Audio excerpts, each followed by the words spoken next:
even now, the stuff that I know, the fact that it was already spread outside the prostate, I probably would do the surgery again. It's changed my life forever, getting rid of that thing.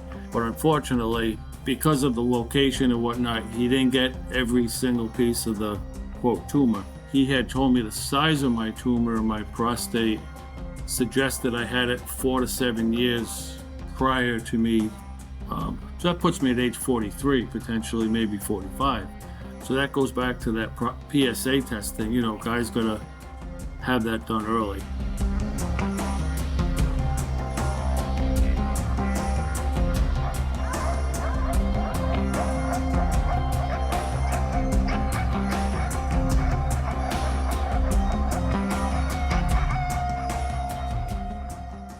There you are. Hello, Les. How are you?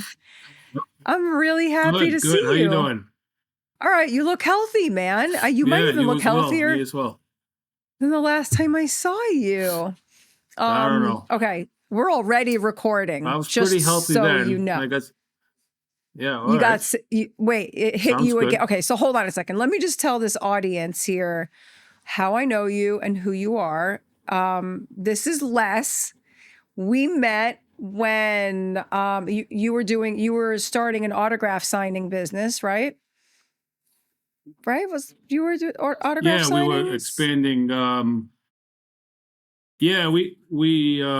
We were doing athletes for about 15 years, and we expanded into entertainment, and we did this big Sopranos project. Yes. And that's how we met. That is how I know you. But wait, what did you do before that? Yeah. Were you in the... why did I think... I did 20 years in law enforcement. Right. Okay, I was right about that. I wasn't sure. I didn't want to say my first career. Yeah, no, I was a kid. I got on at 20 years old and did that for 20 years. And then started representing professional athletes. Rhode Island. Oh, right. Okay, the accent. That's right. I forget that you have the Rhode Island accent. Yeah. So were you a cop or you a detective? What different. was the... Yeah, I was a cop. I was in detectives mostly, doing a lot of fun stuff. Yeah, so then you know how to investigate things. That means you know how to search high and low for all the things that will lead to the truth, which brings us to why we're here today. Yeah, unfortunately, sometimes, yes. Yeah. Yeah. Well, the reason why I wanted to talk to Les, it wasn't about his days in law enforcement. It was about his battle with cancer.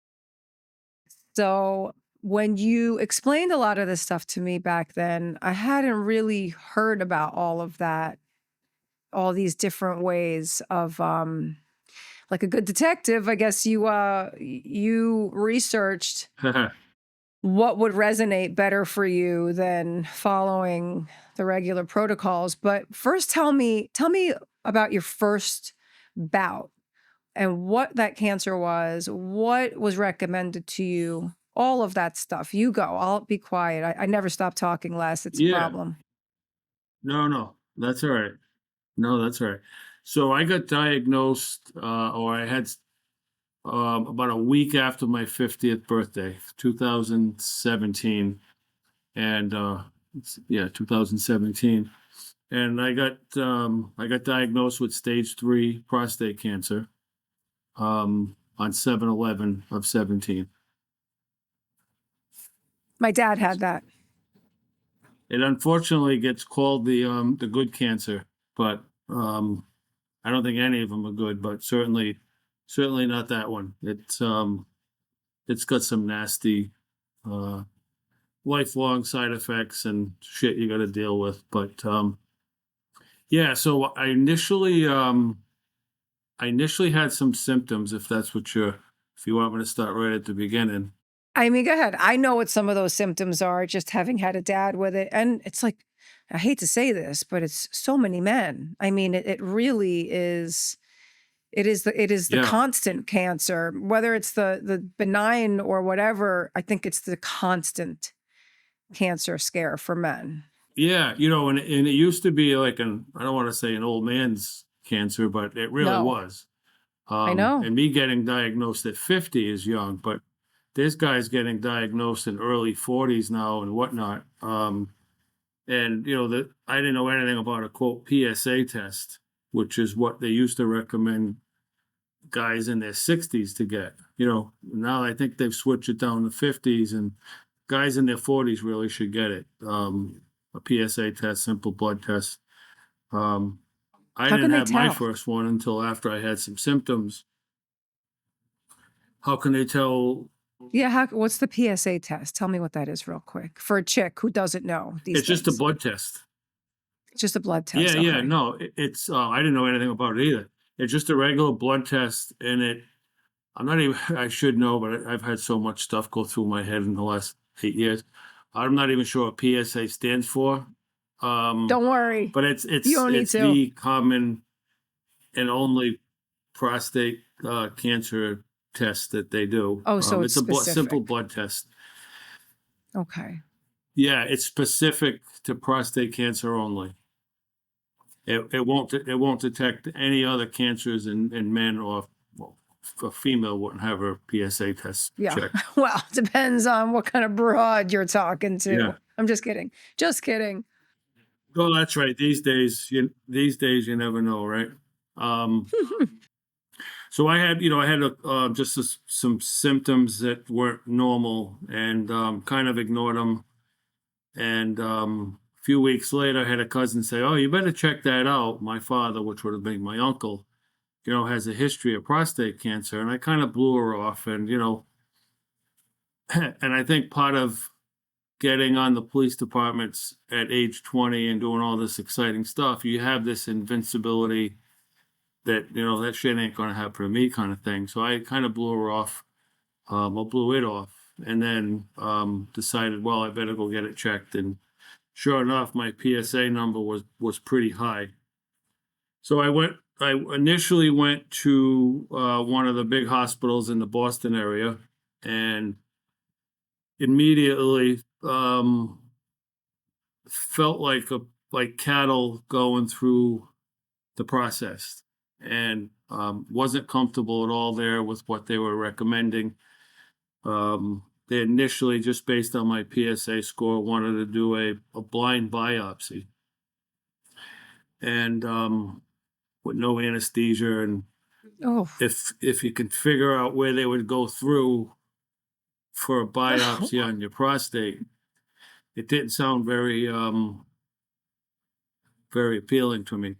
So my wife also retired law enforcement, and she's Sicilian, and she's pretty diligent and hardcore with asking a million questions, and not settling on what they just tell you. So we went home, didn't schedule I think we did schedule it, the biopsy at that Boston hospital, but went home and did a little research, back to what you were saying about, investigating and that kind of thing. And we found out that the best thing for a prostate cancer initial person is having an MRI first of your prostate, which will actually show where potential tumors are and that kind of thing. So instead of just doing a blind biopsy where they go in and just randomly poke at your prostate in 16 various places, and the bad part about that is they could miss a tumor section, or they could. I'm not a big proponent of biopsies now. That's just my opinion. I understand why. Unfortunately, several done. Yeah, yeah, Yeah, no, I yeah, my I'm brother not a doctor too. or anything, but yeah, it just in my opinion, after 8 years and having several done and doing some research and whatnot, I just think poking a hole in a tumor and pulling stuff out of it, I wouldn't go that route again. In my opinion, it just could potentially lead to spreading and that kind of thing. But again, I don't have any doctorate degree to say whether I'm right or not, but I like I've that done you're enough, disclaiming on here. You're disclaiming on here the way everybody yeah. on podcasts have to do. We're not doctors. We're not offering medical advice. This is one person's journey. That's all it is. We'll talk to other Yeah. people, to other friends of mine and their journeys too. But my brother just had a biopsy done, and when he had that biopsy done, it I guess once you break that barrier, that sac that is there to, I thought I heard all kinds of noise. We're not in our regular studio. We're in our t-shirt studio. So I was like, what's the new noise? I don't even know where I am right now. Oh, But when they biopsied, he had a little lump in his neck, and that was it. He got on an airplane after that. And when his family told me that they had gotten on an airplane right after, oh, I was very nervous. And he got back from that trip, and it had metastasized I always don't know if I say that word right, but it was everywhere. It was everywhere in his lungs and in his brain. yeah. I know some of these doctors that are out there, a lot of the more innovative ones or thinking out of the box ones, are talking about how that cancer, that tumor, is your protection from what is inside of it, that it is trying to Yeah. keep it in one place and keep it away from everything else. So once you set it free, it starts to do its thing. So I don't know that much about it, but you do. So I'm here to ask questions. So go ahead and tell me why you don't like it. Yeah, you kind of hit the nail right on the head. And I'll get into in a little bit a horror story I had with a biopsy and getting on a plane. Oh, That's about 4 years, 5 years into my problem. So I I we thought I go was we fly crazy. back from I live in Florida now. No, no, you're not crazy at all. Um, Okay. I don't think you're crazy at all. I can get right into that one now, or I can put that in order. But I had a nasty, nasty experience having a biopsy and getting on a plane. Um, but back to my initial diagnosis, I didn't end up staying in Boston, and we did some research and found that you can have an MRI and you can have a biopsy, which simultaneously uses the images from the MRI, so they know exactly where to check. And that's what we did. And unfortunately, that MRI also showed that my tumor had already spread outside my prostate. So that wasn't good news. So that No. automatically, put me at a stage 3 because it was starting to spread to other areas around the prostate. So and I can still remember meeting the next morning with the local urologist here and him explaining it to me. And at that point, stuff's going in one ear and one out the other, and I'm still thinking I'm that invincible guy, and no big deal, because I've had a bunch of surgeries prior. But I think the wake up was seeing my wife hyperventilating in the waiting room as she's being told, I guess, we're not going to be able to cure him. We're just going to try to extend his life. And I guess that was Ugh. pretty traumatic thing for her to hear. So I meet with and this is literally 5 minutes from my house. So we had going up to Boston thinking, that was the best place to go. But there was only 2 places in the country that were doing these at the time, probably all over now, MRI guided biopsies. And we had that done again 5 minutes from where I live in Sarasota, and met with a great urologist. I still think he's good. I actually think he's retired now. And he right away suggested that I have my prostate out. So he's like, at this point, because it's spread, you don't want this thing spreading it any further, and take it out. And even now, the stuff that I know, the fact that it was already spread outside the prostate, I probably would do the surgery again. Um, yeah, it's changed my life forever. Getting rid of that thing. I fly out to Chicago, and I have a surgery done at Northwestern by a world-known surgeon out there. But unfortunately, the surgery, he not misses, but because of the location and whatnot, he didn't get every single piece of the quote tumor. He had told me the size of my tumor, my prostate, suggested I had it 4 to 7 years prior to me. So that puts me at age 43, potentially maybe 45. So that goes back to that PSA testing. Guys got to have that done early. Yeah. And I think it's not industrial, but I think somewhere along the line I brought this on myself. Whether it was, I don't think it was heredity. It's just something that in my life and in my environment that I was. Anyway, A lot of people are talking about these days. So I don't think that's a crazy thing. Yeah. It's not some woo-woo stuff. I mean, it's at the forefront of a lot of conversations now, that it's trauma and a lot of emotional stuff. Yeah. And then there's toxins, and then there's other things too, and parasites. Yeah. But I think a lot of people are talking about the traumatic aspect that sort of manifests itself if you don't deal with stuff, especially if you were, doing your kind of work too. That's definitely bringing home the cancers of society every day, Yeah, I'll never know, and I don't think anyone will ever know. I mean, it didn't help that for 20 years we lived on the 11th hole of a golf course. And in summers, I'd wake up to the smell of Roundup in my bedroom. Oh, wow. There we go. Crossed my mind. Oh my God. Do they use Roundup on golf courses we had a too? big fire pit in the backyard. Oh, well, we were like 30, 40 yards from the green, and they were constantly fertilizing that. And we lived on the water, so the water would blow it towards the house. Yeah. I mean, I'm talking about emotional trauma and being in the law enforcement, and we're actually talking about Monsanto and Roundup. That's so funny. But yes, I think I didn't know that they. Go ahead. Yeah, sorry. no, I'm a big. I believe for certain. No, that's all right. I believe for certain that. Again, like, environmental type things that we expose ourselves to,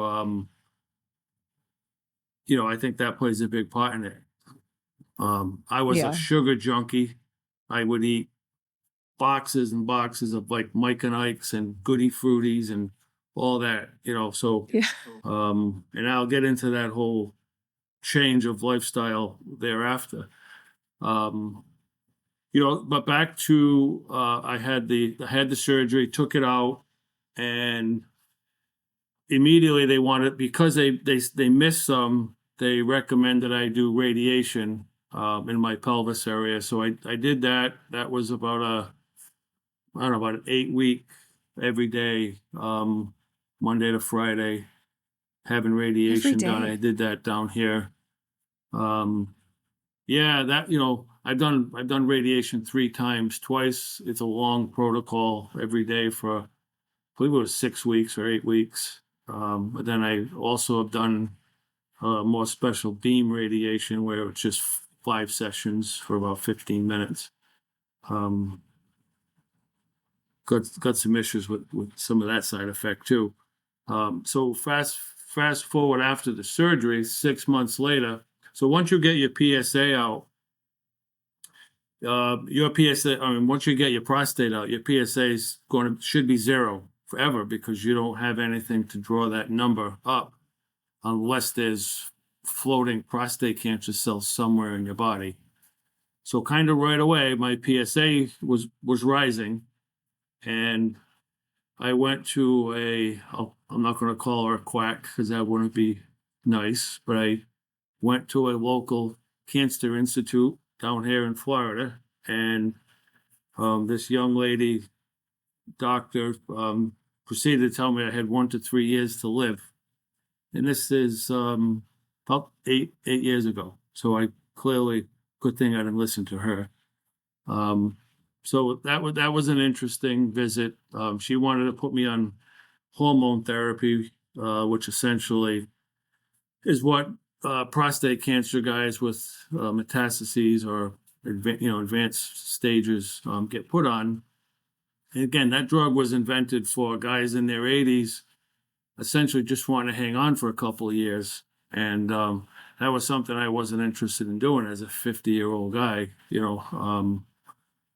essentially having all your testosterone sucked out of you. It's literally the same drug that the people that are choosing to transition, they're giving them the same thing. So that wasn't appealing to me. And she said by doing that, she could give me another year to 3 years of life based on what she felt was my PSA rising and that kind of thing.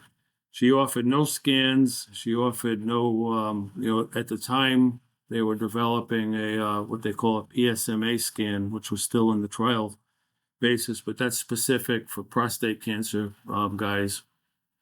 And it'll find anywhere in your body where prostate cancer cells have ventured off to.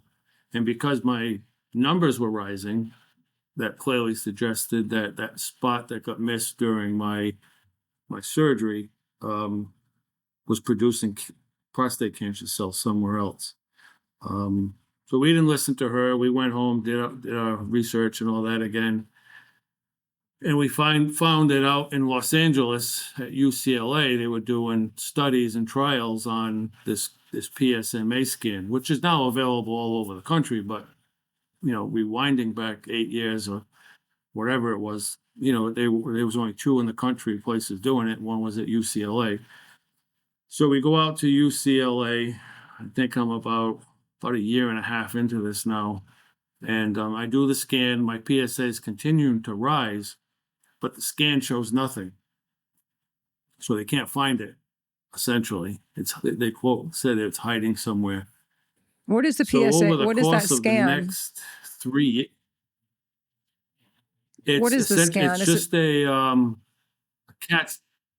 It's a cat type scan or a PET scan. Sorry, it's a PET scan where they inject you with nuclear, some sort of nuclear stuff, PSMA stuff. And it literally is nuclear. You have to sign something that you won't go on a plane because you'll test positive through the scans and all that. Wow. So I have that scan done and they can't find anything despite, it's pretty weird stuff. Is it your full body when they do that PET scan for this particular kind? It's a full body, essentially from skull to shins, essentially, because prostate cancer really won't go past your shins, but it can, it could metastasize to you anywhere from your skull. Prostate cancer loves bones, so it's usually going to your bones after, anywhere from your skull down to your fibia and tibia and all that. So for the next 3 or maybe 2.5 years, my PSA keeps going up, and I keep doing these scans out of pocket while it's still in trial, and then I'm finding it. So that kind of goes back to what you said about stress. It's, you're just constantly living with it. Now I know I got this thing growing in me, have no idea where it is. We started calling it the Reaper. Don't fear the Reaper. That became my little go-to saying. I'm not going to fear this thing. But the Reaper's always over your shoulder, knocking on your shoulder, saying, "I'm still here," kind of thing. So I tried to get into the number one prostate cancer guy is in probably the country's top 1 or 2 hospitals. And I had to wait until my PSA really got bad to get to him. So that was kind of nerve-wracking too, knowing that to go see the best guy, I have to get worse before I can get into him. Well, I eventually get into him, and the guy is just phenomenal. Big music fan. We instantly hit it off, and he sent me this massive, everything. He's just a musical, just loves music of all types, and sent me this big disc, just like 5,000 songs on it, everything. Oh, that's nice. So he, yeah, that's the way to kick it off, because, man.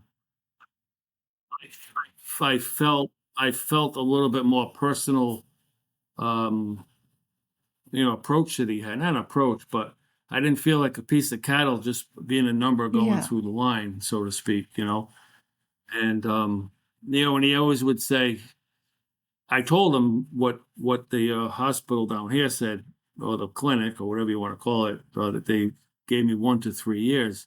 And at this point, I was probably 2 years into that 1 to 3 years, and he said that was the most irresponsible thing that they could have said because, you know, in reality, they didn't have that PSMA scan, they didn't have other things at their disposal, so they're just telling me basically the only things they can do, but they don't offer you other alternatives. Like they didn't tell me about this PMA scan that was being developed and in trial, and I can go do that and all these other things. And that's similar to what happened to me in Boston at the beginning. They didn't tell me I could do an MRI guided biopsy.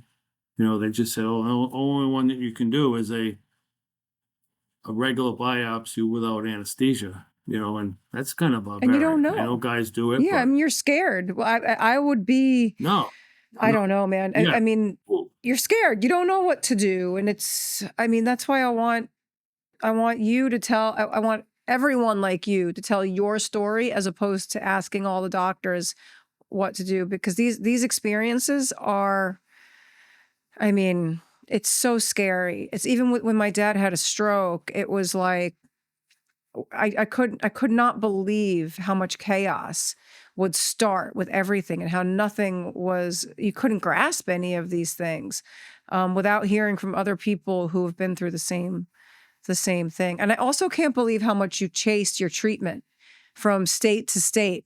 I'm very impressed with that, because a lot of oh, people are afraid and want to be home. They just want to be home. They want to feel safe because they feel yeah. unsafe. And you chased it Well, with your wife, and that's awesome.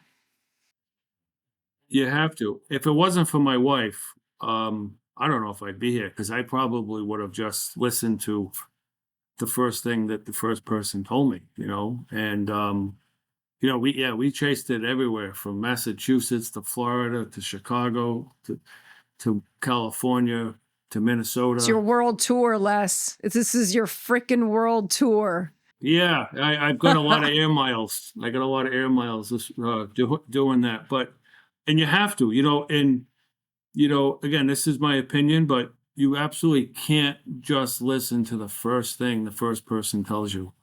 You hear the word cancer, you get scared, um, but you have to spend some time, not a lot of time, depending on your situation, but you got to spend some time, get a second opinion, get a third opinion, um, because not every facility, not every hospital, not every doctor, not every clinic has the same things at their disposal. And they're only going to do what they can do. And they're certainly never going to tell you anything holistically or anything No. naturally. And I'm absolutely 1,000,000% convinced that you can stop the cancer from growing, and you can naturally, but it's a massive, massive life change. And I did that. I mean, if one doctor's telling me I got 1 to 3 to live, and I completely changed my lifestyle, um, you can stop it from growing, you can kill it.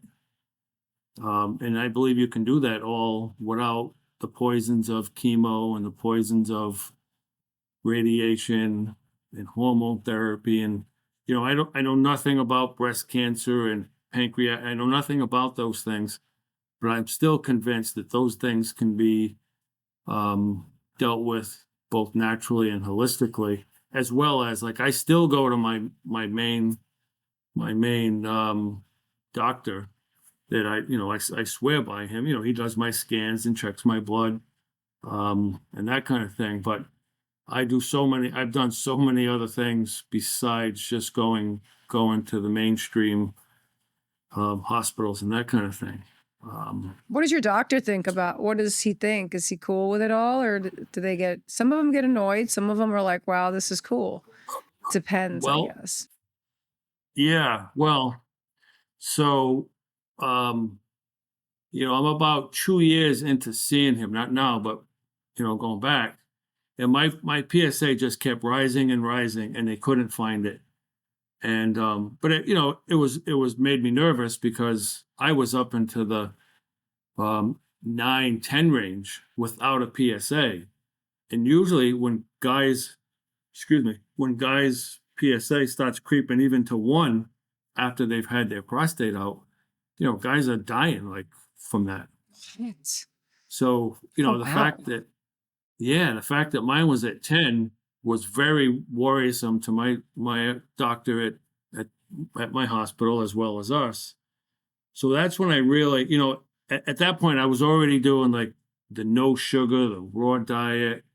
I completely was doing all kinds of anything and everything that, you hear about. But the fact that my PSA was climbing, I knew that wherever this cancer was hiding, it was growing. So I had to figure out something to stop it from growing. And I started hearing about Rick Simpson Oil, which is pure 100% THC oil. And again, going back to me being on the police department as a young kid, 20 years old, and this is back in the late 80s when, we were locking guys up for having a roach in their ashtray. A roach. No, really. A nickel bag, Like, a dime bag. Crazy shit. No, yeah. Well, Oh, yeah, the good exactly. I old was a young days, kid on the Les. job, all full of piss and vinegar. Yeah, so I'm like, oh man, I don't know if I can do this kind of thing, So I started, I got some THC gummies and that kind of thing just to help the stress of this whole thing and helping me relax. But I looked really into this. It's called Rick Simpson Oil, a FICO, full extract cannabis oil. I think it's what it stands for. And I started doing a protocol. It's supposed to be a 90-day protocol where you work up to 1 gram a day of pure oil. Now, a gram a day, a gram is enough to probably put an elephant down. This is pure oil. Nothing to do. You could smoke for 50 years and you do oil and you're messed up. So you I remember you telling literally me start about with this. like a grain. Yeah, you I remember start with like when a I first rice met you grain on the size. phone. Sorry, I was interrupting you. We have a delay. I can tell that That's we have right. a delay between us, so I'm sorry. Sometimes I end up Yeah, talking we do. over you. I don't mean to. But I remember you telling me about it because when my brother was about to take it, I was like, and I have there are kids, they're not kids, they're 40-year-old men, but to me they're kids because I'm 54 now. But they're instead of smoking weed, they take like a little dab of Rick Simpson oil, and I'm like, wait a minute. I remember what you said, and I'm like, well, maybe you'll be cancer free for life, but can you walk? Because you told me you couldn't even walk across a room when you took it. Yeah, well, that was at the beginning. So again, it's literally you titrate up and then you come, you level off and then you come back down. So I don't have the protocol in front of me, but at the beginning, you're literally taking like a rice grain or a quarter of a rice grain size and just putting it on a cracker or something. And I can remember that first week, I squeezed too much out of the little syringe thing, and I'm like, I don't want to waste this. So I'm like, what's the difference between 1 rice grain at the beginning Oh, and that's where I made a mistake. But you learn. I mean, no one's ever overdosed from THC or marijuana or anything like that. And I'm a big proponent of that, huge. And I mentioned my prior law enforcement days because back then it was taboo. But I swear by it now for medicinal reasons and for many other reasons. So I do this protocol, and it's a 90-day protocol, and I go back to my big doctor, and they take my blood, and my PSA, which was at 9.5, dropped to 4. Now and they were like dumbfounded, and I didn't tell them. I'll be honest, I didn't tell them because I just, I value so much being at that hospital, and I just didn't want to, play any games with that and get bounced out of there or something. and they were like dumbfounded because there's nothing medically that would suggest somebody's PSA going from a 9.5 and a recurrence down to a 4. And he asked me, "Oh, are you doing a different diet or anything like that?" And so I kind of kept it to myself. But still at 4 suggests that it's still somewhere. But it's not as much. And some of the research that and I don't know a whole lot about this stuff. I don't know how to. Some guys cook it themselves and make it and this and that. I just buy it from a dispensary. But there's some research that suggests that THC oil will stop the cancer from growing, which is part one. And part two, it also can contribute to, I'm not going to pronounce this right, apoptosis, which is actually cancer cells dying off. I'm going to go with the way you pronounced it because I'm not 100%. Yeah. Somebody out there is going to, probably laugh at me the because I'm not doctors saying it right, but it's we're like we're just too yeah. So that, the fact that it went down from 9.5 to 4, I just kept going, because I wanted it to go down to a 0. So I literally stayed on it's supposed to be a 90-day protocol. I literally stayed on a gram a day for a year because it was staying at 4, and I should have been happy with that. And then continue with my clean diet, my raw diet. Prostate cancer guys can't eat meat because prostate cancer fuels itself on testosterone. So that's why they put you on hormone therapy. And, meat, and any potential foods that have been injected with hormones or steroids to beef them up, that kind of thing. So I had a pretty clean diet. But my PSA was just staying at 4. And I stayed on the THC oil a gram a day for a year. And eventually it messed up my, I don't even know what it was, my central nervous system or something, to the point where I got super anxiety. I never had anxiety in my life. And I did some pretty wild stuff on the police department. Nothing rattled me. And all of a sudden, I got this anxiety thing going. Had no clue how to get rid of it because I had never dealt with anxiety. So I finally got off of the Rick Simpson oil, or the THC oil. And I want to say about 6 months later, I went for my next test at this hospital, and the number's still the same, which is good. And I should have just been satisfied. But they find a tiny spot, like behind my bladder or somewhere in that area of where your prostate was. And when I say tiny, I mean tiny. And they're like, "Well, we should biopsy it." Dummy me says, "Okay." And, quote, routine biopsy. Well, and I shouldn't have, just because my number wasn't going up. And that should have been, that's just my personal opinion on that. So we do this, I fly out there and we do this routine biopsy somewhere behind my bladder in that area. Well, ironically, the 2 days after my biopsy, my only child, my daughter, she's graduating college in Rhode Island, and I'm not missing that. So I have the biopsy at like 3:00 in the afternoon, and my flight to leave there to go to Rhode Island is at like 6 in the morning, the very next morning. Have the biopsy, and I'm feeling terrible. I'm feeling a lot of pain, and I've had so many surgeries, neck surgeries, and diverticular, but so I just felt something wasn't right. Well, my layover is in O'Hare in Chicago, and I'm with my wife, and I got to go to the bathroom, and I'm in extreme pain. And this is, again, flying right after this biopsy.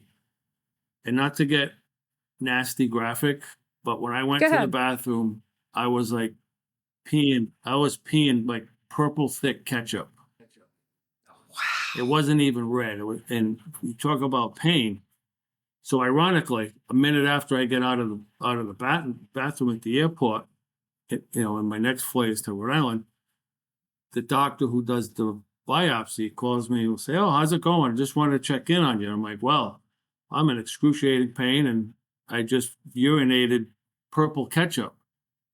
And he's like, "Oh, we got to get you back here." He goes, "We got to put a catheter in." And I'm like, "Absolutely, forget that. I'm not going back there." I go, I got to go to Rhode Island and see my daughter graduate. And then, catheters, I have no interest in having one of those done. So, in hindsight, I definitely should have went back, because by the time I landed in Rhode Island, I thought I would rather have been dead. That's how uncomfortable I was. So instead of, my daughter picks me up and we go right to a hospital in Rhode Island, where I spend the next 7 or 10 days until the other hospital can get me back there. Well, they punctured my bladder during the routine biopsy. God. So that's So what I what- had. That's what that purple. Oh, well, What is the fucking purple ketchup thing? What is it? Why? Why did that happen? That's urine and pus and.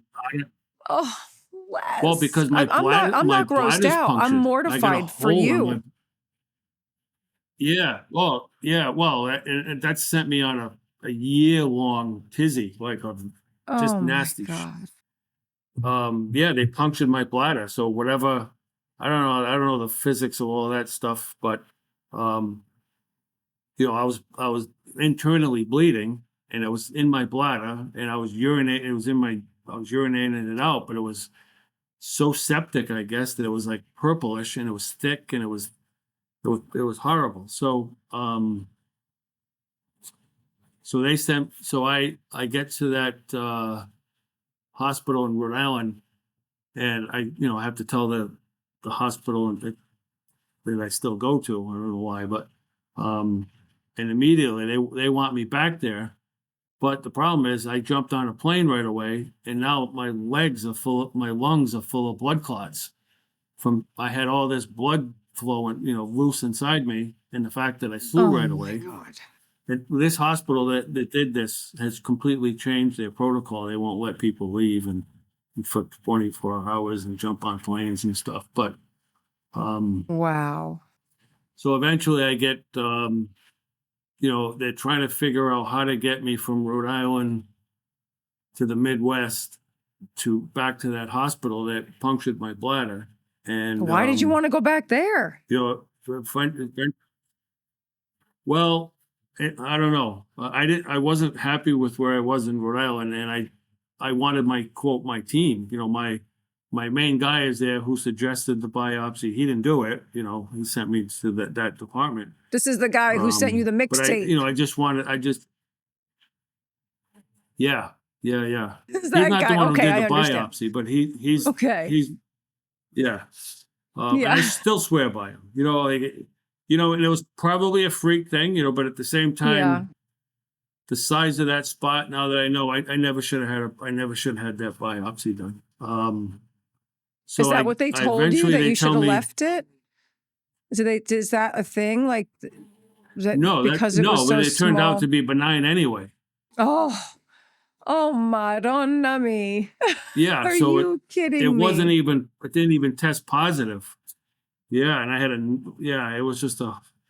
They Wow, they man. want me back in the worst way. I had friends that contemplated driving me. It would have been like a 28-hour drive, because I was bad. Like in Rhode Island, like I don't know if you've ever seen a guy with a catheter or anything. It's essentially many actually. Too many. Yeah, yeah. So it's generally a bag that just has urine in it. Well, for a week, mine was purple. Which just suggests I had that much blood like down there. Whatever they punctured was just continuously bleeding. And the problem that they were having in Rhode Island was they're trying to get the blood clots to stop. But they needed my clot to stop in that bladder area. So, and the funny part about the whole scenario there neither of those doctors talk to each other. So one's giving me medicine to clot down there, which would make the blood clots in my lungs stay there. So it was just such a back and forth thing, which is why the other hospital wanted me back there, because they weren't comfortable with what Rhode Island was doing. So Yeah, that's the one who chaos. kind of punctured my bladder, they offered to send. Oh, it was definitely, and I missed my daughter's graduation. Did she miss her graduation? So no, I wouldn't. No, No? she stayed with me, and I told her she's going to go. No, So she she went. went. Of course, Okay. she went. I made her go. Yeah. Yeah, I understand the whole clotting scenario very well because of my dad having had a stroke. And then my brother also had a stroke from his tumor in his brain.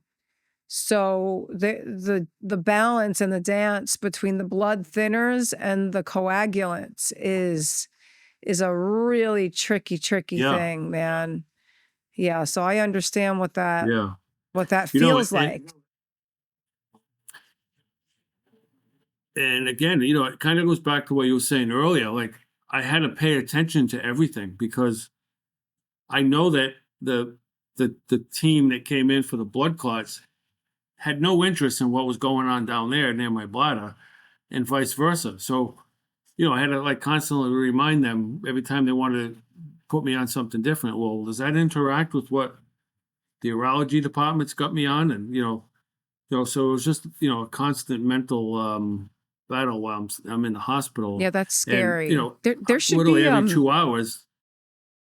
we need health managers. I think that should be a new job title for people, where someone comes in and helps somebody Oh. oversee the entire body, the holistic body, with all of the with all of Western medicine. Yeah. But it really, when someone has a stroke, man, and even with cancer, there's so many different things happening at once that need to be addressed, and you're fighting for your life and fighting for your sanity and praying for a miracle. You can't manage all this. And then your wife is freaking out that she doesn't know what's going to happen to her partner. Any amount of help in a situation like that would be, that's a big thing for me when I watched a lot of my family members go, because I used to be the advocate for my dad, but then I was pregnant, and I was dealing with my own stuff when he was getting sick. So it was just, anyway, continue. I'm just sharing my 2 cents. Go. What happened next, Les? No, you're hitting a nail on the head there. I mean, it takes a toll on the family. My poor wife, she was 52 at the time and dealing with her own stuff that women go through at that age. And now I just dumped my life on her. Yeah. So, like, she's neglected herself, so to speak, to take care of me, and the same thing with my daughter and everything. So it doesn't just affect the guy that's going through it, like yourself. You took care of your brother, your dad, and it affects everybody. So I'm in Rhode Island Hospital waiting for somehow to get back to the Midwest, and they call and say, well, we need you back here, so we're going to send the hospital plane, and we'll have 2 nurses on there. Nice. And they had it all mapped out, which small airport they were picking me out, blah, blah, blah. So the next morning I get ready. They technically discharged me from Rhode Island, and I get a call from somebody at that Midwest hospital there. And so, oh, Mr. Dunbar, I'm sorry, your health coverage, I got great health coverage. I got, from my law enforcement days and my wife, but they denied it. They denied paying for the plane. So unless you come up with $32,000 out of pocket, we can't bring you. I'm like, well, that's not what the doctor told me yesterday, but it is what it is. So a week later, I was able to fly. Ironically, my doctor said, don't let them put a nephrostomy tube in you. So a nephrostomy tube, if you're not familiar with that, is they jam this tube literally in your back while you're awake, and then down your kidneys into your kidney, and it's supposed to relieve fluid or something. I don't exactly know what a nephrostomy tube is. All I know is that they said, don't let them do that to you, because they wanted to do that in Rhode Island. So what happens the first thing I get back to that hospital in Midwest? They jam a nephrostomy tube in me. And to this day, I have side effects to that because I think I just went through all muscle and the scar tissue Wow. that caused, and the nephrostomy tube didn't do anything. You know, it's just essentially they billed my insurance probably who knows how much for something that they said they didn't need. They never used it, and I've got for the rest of my life. Like I haven't had a day, that's 5 years or so ago, where I haven't felt where they some sort of issue where they jammed that nephrostomy tube in me. Oh, now I want to know what the fuck it is, Les. I'm going to be Googling that shit all night. Yeah, I The mean, if you Google nephrostomy it, tube. yeah, nephrostomy, NEPHROSTOMY, something like that. It's all related to like kidneys and urinating and all that stuff. Because I guess if my bladder stopped working and I couldn't, I don't even know. I'd be guessing, but people know what nephrostomy tubes are. If Wow. not, you can Google it. But they jam that damn thing in while you're awake, and it's not going to hurt. Well, bullshit. It hurt like a bastard. It was. I don't know if I can talk like that, but You can talk like any way you want. You're with me. Yeah. All right. You know, Yeah. you've worked with me Yeah, for it a was few awful. hours. You know. Yeah. Yeah, for sure. So So you I'm felt I'm it off going, of you felt this the tube going RSO down your oil. back? Yeah. Yeah. It felt like a metal poker. And they literally, it enters halfway, kind of underneath your armpit area. And, the tube's like this big, or at least I felt that big, and they just jammed it in. And, they go through muscle for sure. They have to. When it enters your kidney, or I don't even know exactly. I So it's kind of not try to put some guided? of that stuff out of my mind. Yeah, I don't blame you. I No, mean, I'm yeah, it dying is to know, but I guided. won't press No, you. no, it was It's guided. guided. I remember being on the machine, and it's definitely guided. Okay.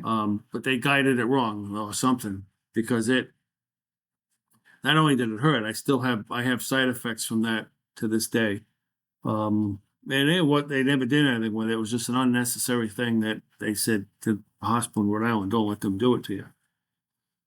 So I'm off of the RSO at that point. I think this is right around the time that you and I met, which would have been in the COVID year. And Where were we? Were you here? You came here. You came to we California, yeah, I was out there. right? I did, yeah. Yeah. I think it was towards the end of COVID. Yeah, it was towards the end of COVID, because some of your castmates, when I met them in New York, were like, I don't want to see you if you didn't get the vax. And I Yeah. think you and I had a chat Well, about that. I think we were Which fine I together. I didn't think get the you and I vax. were And fine together. yeah, yeah. Everybody was fine. Yeah. So shortly thereafter, not shortly, but maybe a year or two later, my PSA starts creeping up again. At this point, I'm not doing oil. I'm kind of just winging it. I'm not going through the motions, but I'm, keeping my diet clean, no sugar, all that kind of thing. But I'm not doing anything active as far as holistic treatments and that kind of thing. And my PSA started to creep again. And I go back to that, for my every 3 months, I'm on a plane heading back for my scan and my blood test. And they find 3 or 4 small spots in my chest area that they think might have been hidden, which is, remember way back in my story here, I said that they couldn't find it. Well, they're telling Yeah. me that those are probably the spots that were still causing my number to be up.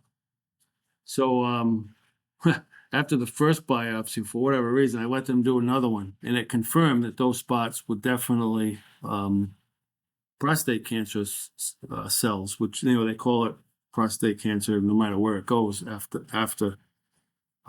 afterwards. So they sent me to another floor to meet with a chemo guy, and I'm like, I'm not interested in doing this. that was just me. I'm not saying people Yeah. based on No, what no, I'm no. saying shouldn't do it, but Totally. I, you know, my number wasn't that high. And at this point, my wife and I, and mostly my wife, because she's just constant research. We start hearing about ivermectin and fenbenzonol and how people are having success with that. So we go into the meeting with the chemo doctor at this big hospital, and he says he wants to, I forgot how many rounds of chemo, and he wants to put me on the hormone therapy and all this, that, and the other nonsense. I shouldn't call it nonsense, but it, It's okay. and It's your journey, man. This is your journey. This is your life. What fits for you doesn't fit for the guy next door. I'll never do it at this point. Okay. Yeah. We never know what we're going to do. We don't know what we're going to do. We know, at this point, we know that I've got positive metastases to some spots in my chest area. I didn't think of doing, just the RSO again, the THC oil, because my concern, admittedly, was, okay, we found spots that have been confirmed prostate cancer cells that have moved up to other places, and they want to do chemo and hormone therapy, and I'm up in the air with it, and my wife's up in the air with it, and we just tell them, hey, we need some time. But before we leave, my wife says, have you ever heard of ivermectin and fenbenzonol? And he kind of looks up at her, looks back down, and doesn't answer her. So I say to my wife, I guess he doesn't want to answer it, right in his presence. And he says, well, I've heard of ivermectin, but I don't know anything about the other one. And that's really all I can say. So we leave there, we fly back to Florida, and right away I find a doctor down here who's just, he's a medical doctor, but he doesn't do any traditional medical doctor stuff anymore. He does all holistic type treatments, alternative stuff, and he prescribes me a prescription for ivermectin only. And I don't remember exactly what my dosage was, but I think I was doing 5 days on, 3 days off, which is considered kind of light in reality. And I do that for 2 months. And I don't do the chemo, I don't do the hormone therapy. And now it's time to go back to my doctor out west. And they do my blood work, which it's the same, but they do my scans and all my spots are gone. So the ivermectin, in my opinion, was the only thing I did, got rid of these 5 spots I had in my chest that, through a biopsy, was confirmed to be prostate cancer cells. So the urologist, my guy, was like, wow, I guess we don't have to do chemo. And I'm like, yeah, I guess we don't. But he sends me back up to the chemo department just to get a second opinion from that guy, that doctor. And I tell him what I did, and I get a message about an hour later on my portal saying I've been excluded from his practice for experimental things that could harm me. So harm you or him? I'm sorry? That can harm you harm or me. him? They didn't want. This is the mixtape doctor? It could harm me. No. This is the chemo doctor. Okay. Oh, so you didn't even know this guy that well yet? The mixed. No, I didn't know him at all.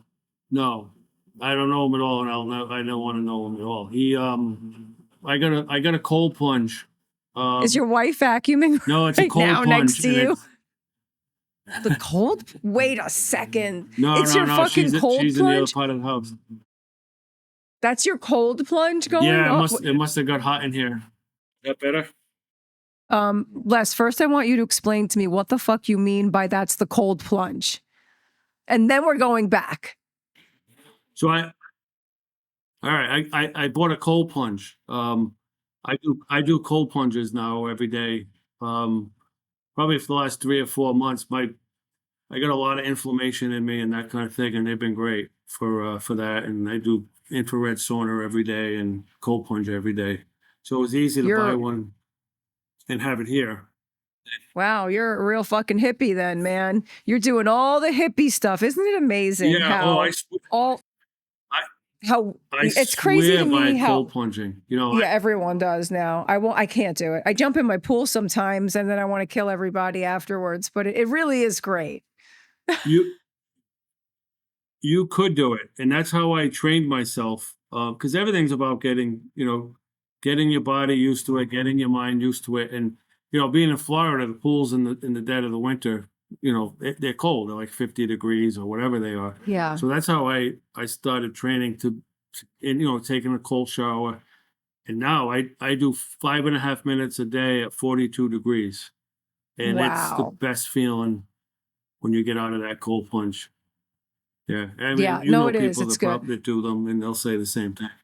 Yeah, everyone Yeah, loves it. My boyfriend was doing it for a while. People do it. I feel like a lot of people start and then they don't continue doing it. But for inflammation, I mean, there's a famous story that my friend Tana was telling me, who I also interviewed about her cancer journey, about someone who had a huge tumor in their neck who said, I just want to swim this lake or this something or other. And then I'll start my treatment. And then from that time spent in the water and training to swim this lake, the tumor completely went down. Some crazy story like that. I don't really know. It'll really. be in my other episode. It's in my other episode. Hmm.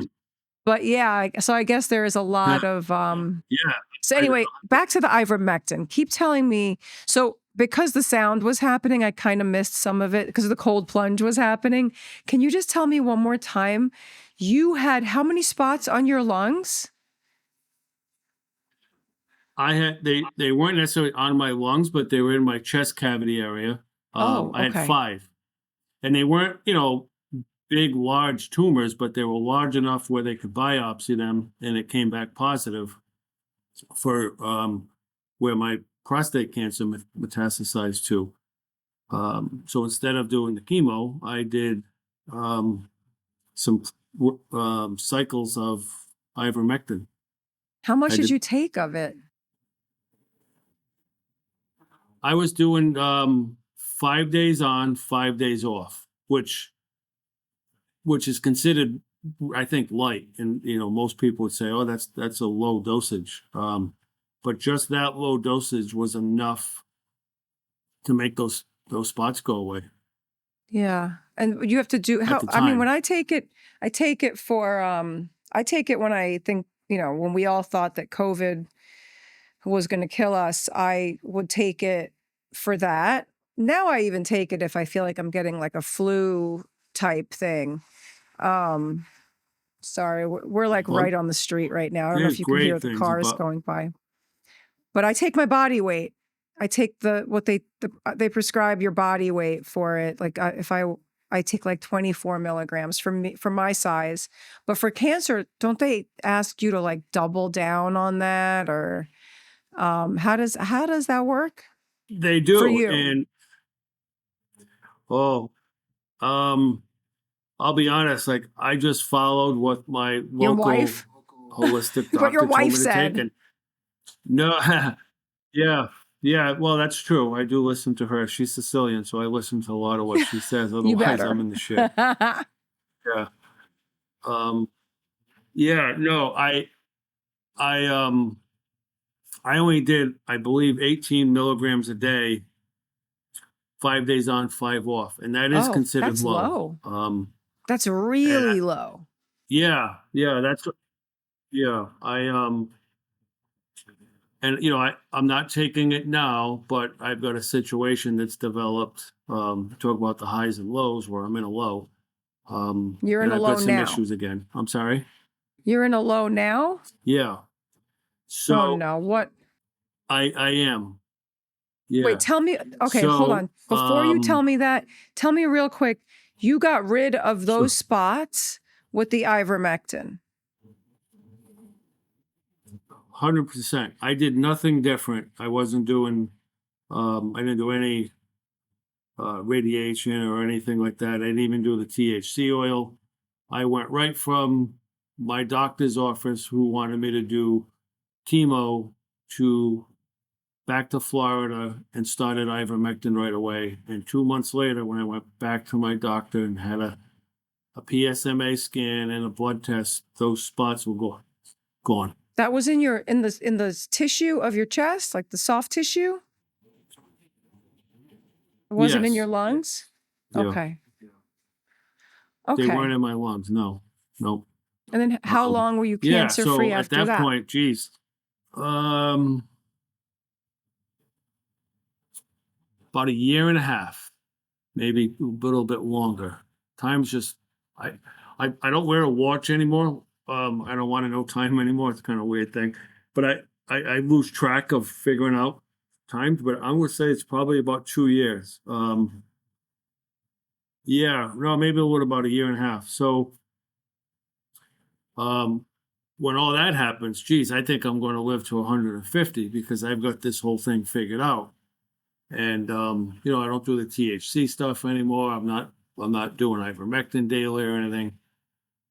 Well, so we decide, we had a big home in Florida on the water that we were lucky enough we had a smaller home, and it was in a very desirable area, and somebody offered me a boatload. Anyway, we flipped that into this massive house on the water, and we decided, we stayed there for 5 years, and we decided that, we're going to downsize a little bit, and we put the house up for sale, and we had the house sold. And we had a brand new house that was built in Nokomis, again on the water, but it was a smaller house, but brand new, no worries and that kind of thing. And then all of a sudden the hurricanes come in 2024. And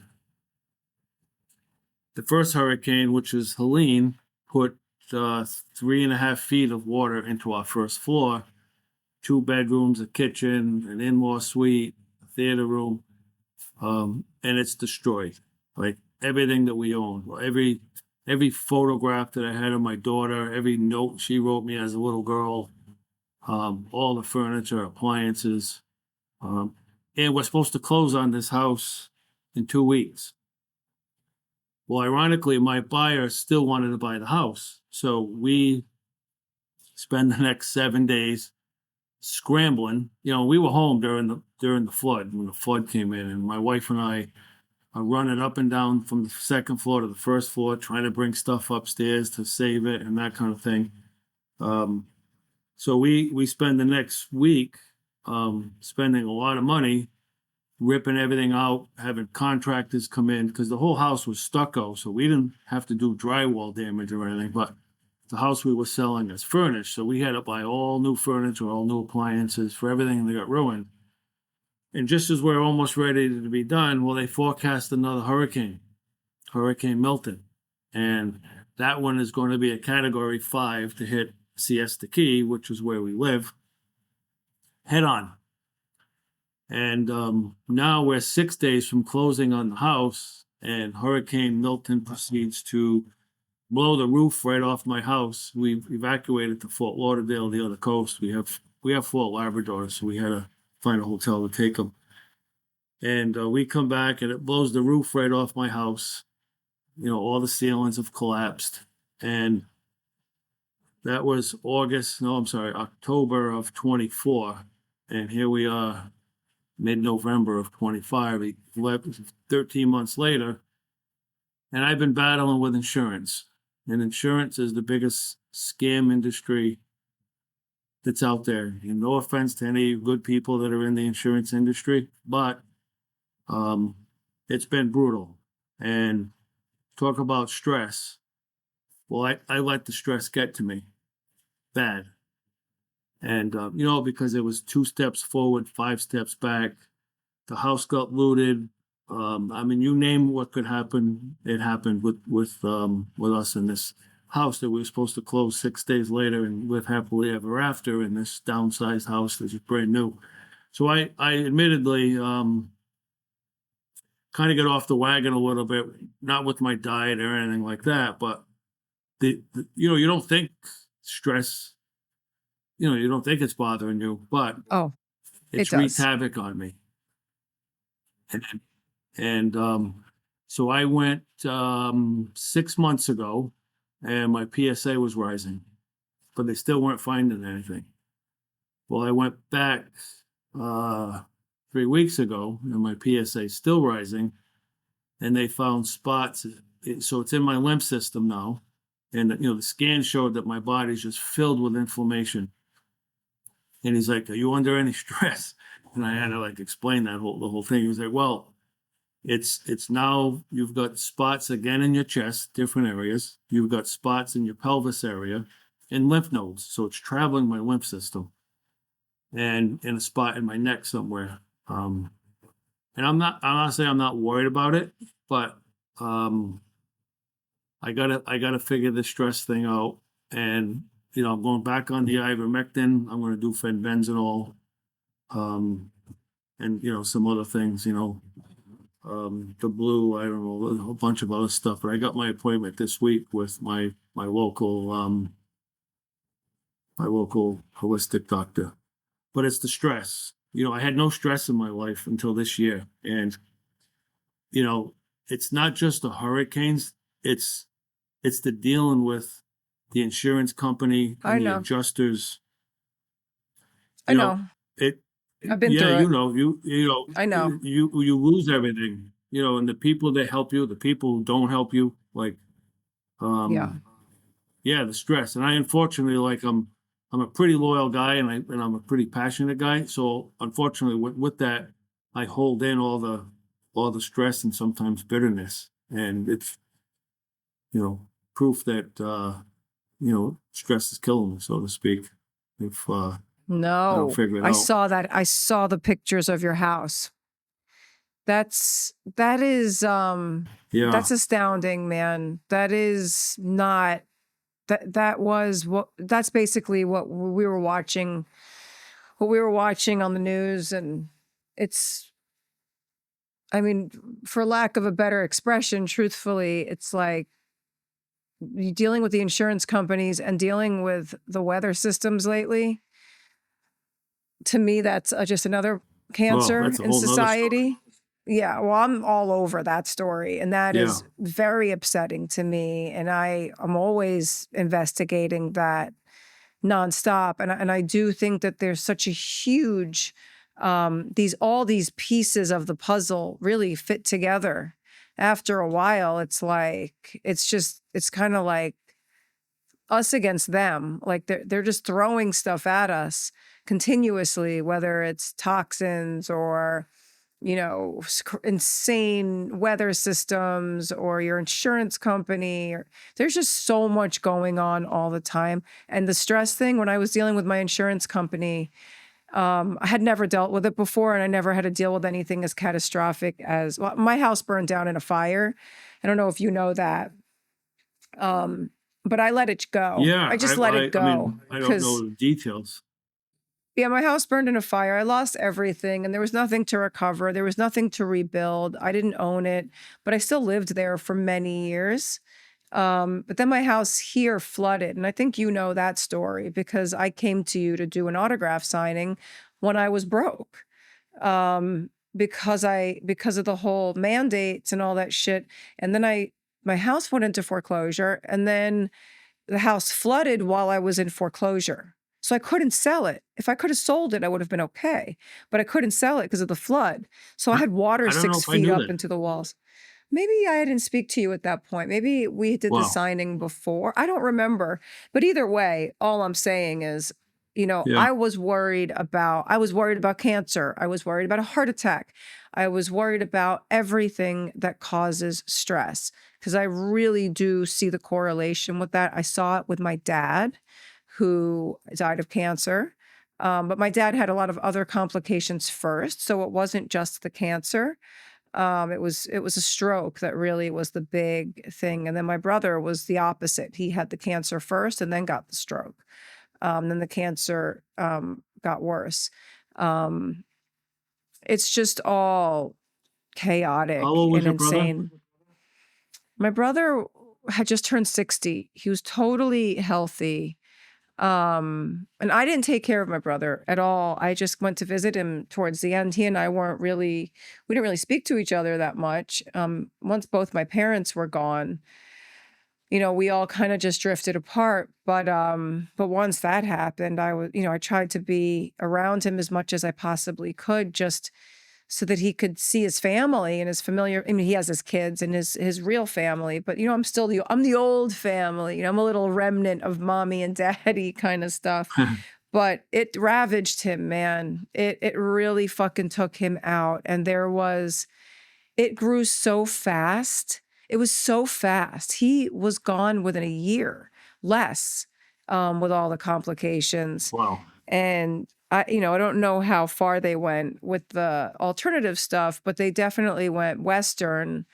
And I think it also wreaked a lot of havoc, but it was bombastic when it started to grow. Like by the end, his neck was out to here.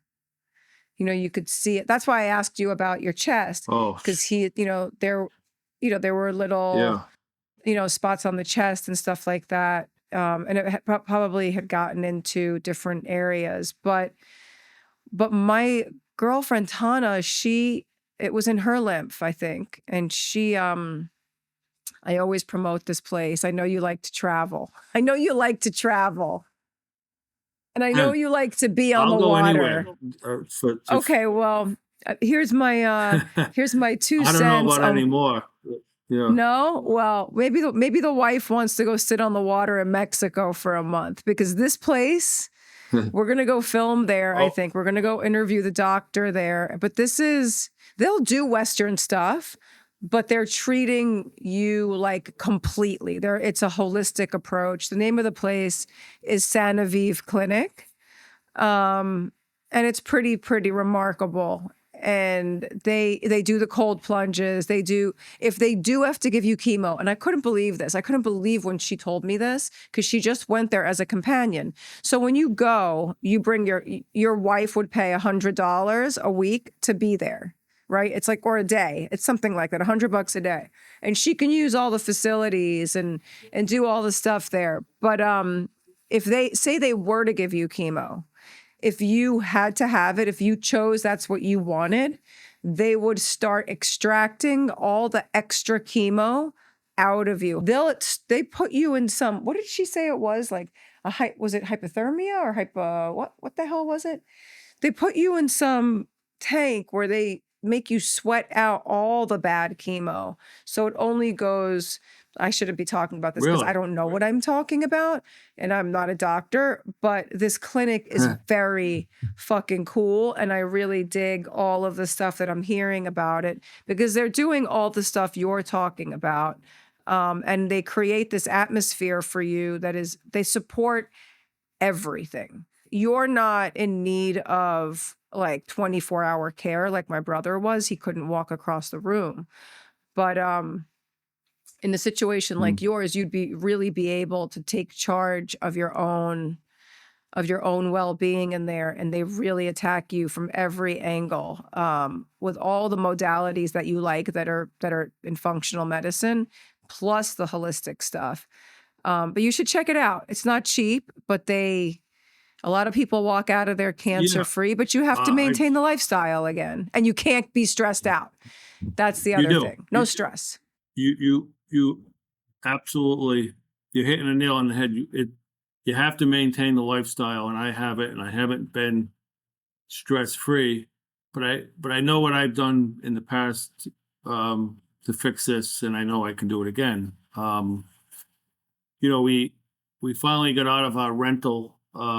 We had to be in a rental for a year right after the hurricane, like literally the next day, because the roof was gone and we had 4 dogs. So we went into this, a smaller home, and literally every day that I'd come home or, being in the house, I still felt like I was in hurricane panic mode, because it was just such a reminder of that hurricane. And so we second mortgaged and just moved into a new house that we bought 2 weeks ago.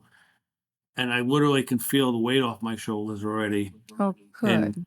I can feel that I'm less stressed. So, I got some positive outlook as far as that stuff goes. And I'm meeting with my local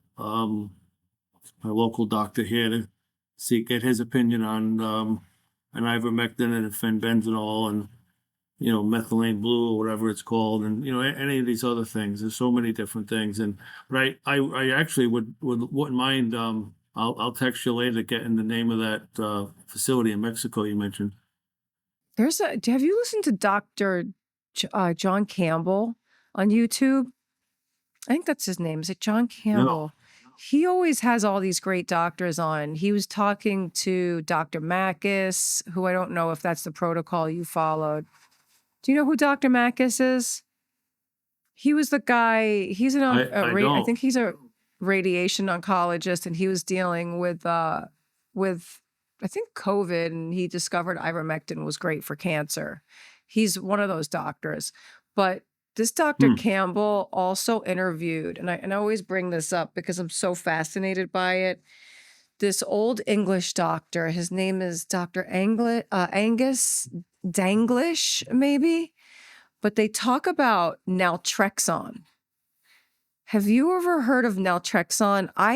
When I was young, I had to take it because I used to, take a lot of drugs I shouldn't have taken, and they're opiate blockers.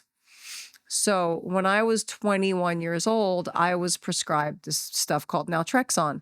I don't think it's like Narcan, what all the kids are taking now.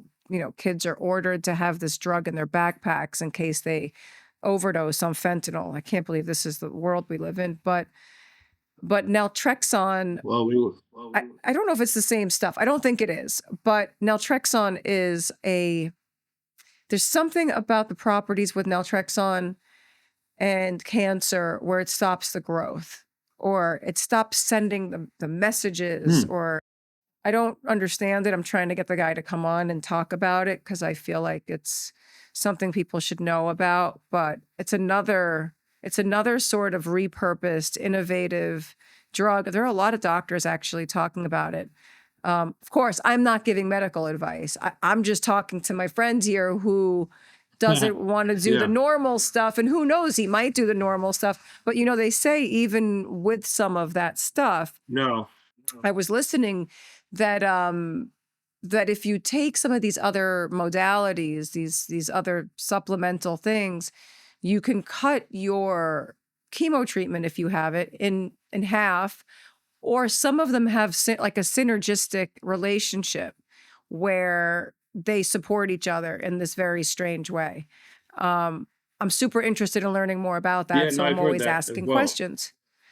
Yeah, so, and I don't know if they just say that so that they try to keep pharma happy. I don't know if that's like, let's just play ball with the bad with the bad guys. It's not always the bad guys, but in some instances, and especially with this age-old cancer thing, I mean, we have all these incredible inventions and all of this wild technology, but yet we still haven't figured this one out. That's hard to believe. So, I, yeah. yeah, I believe that they know how to.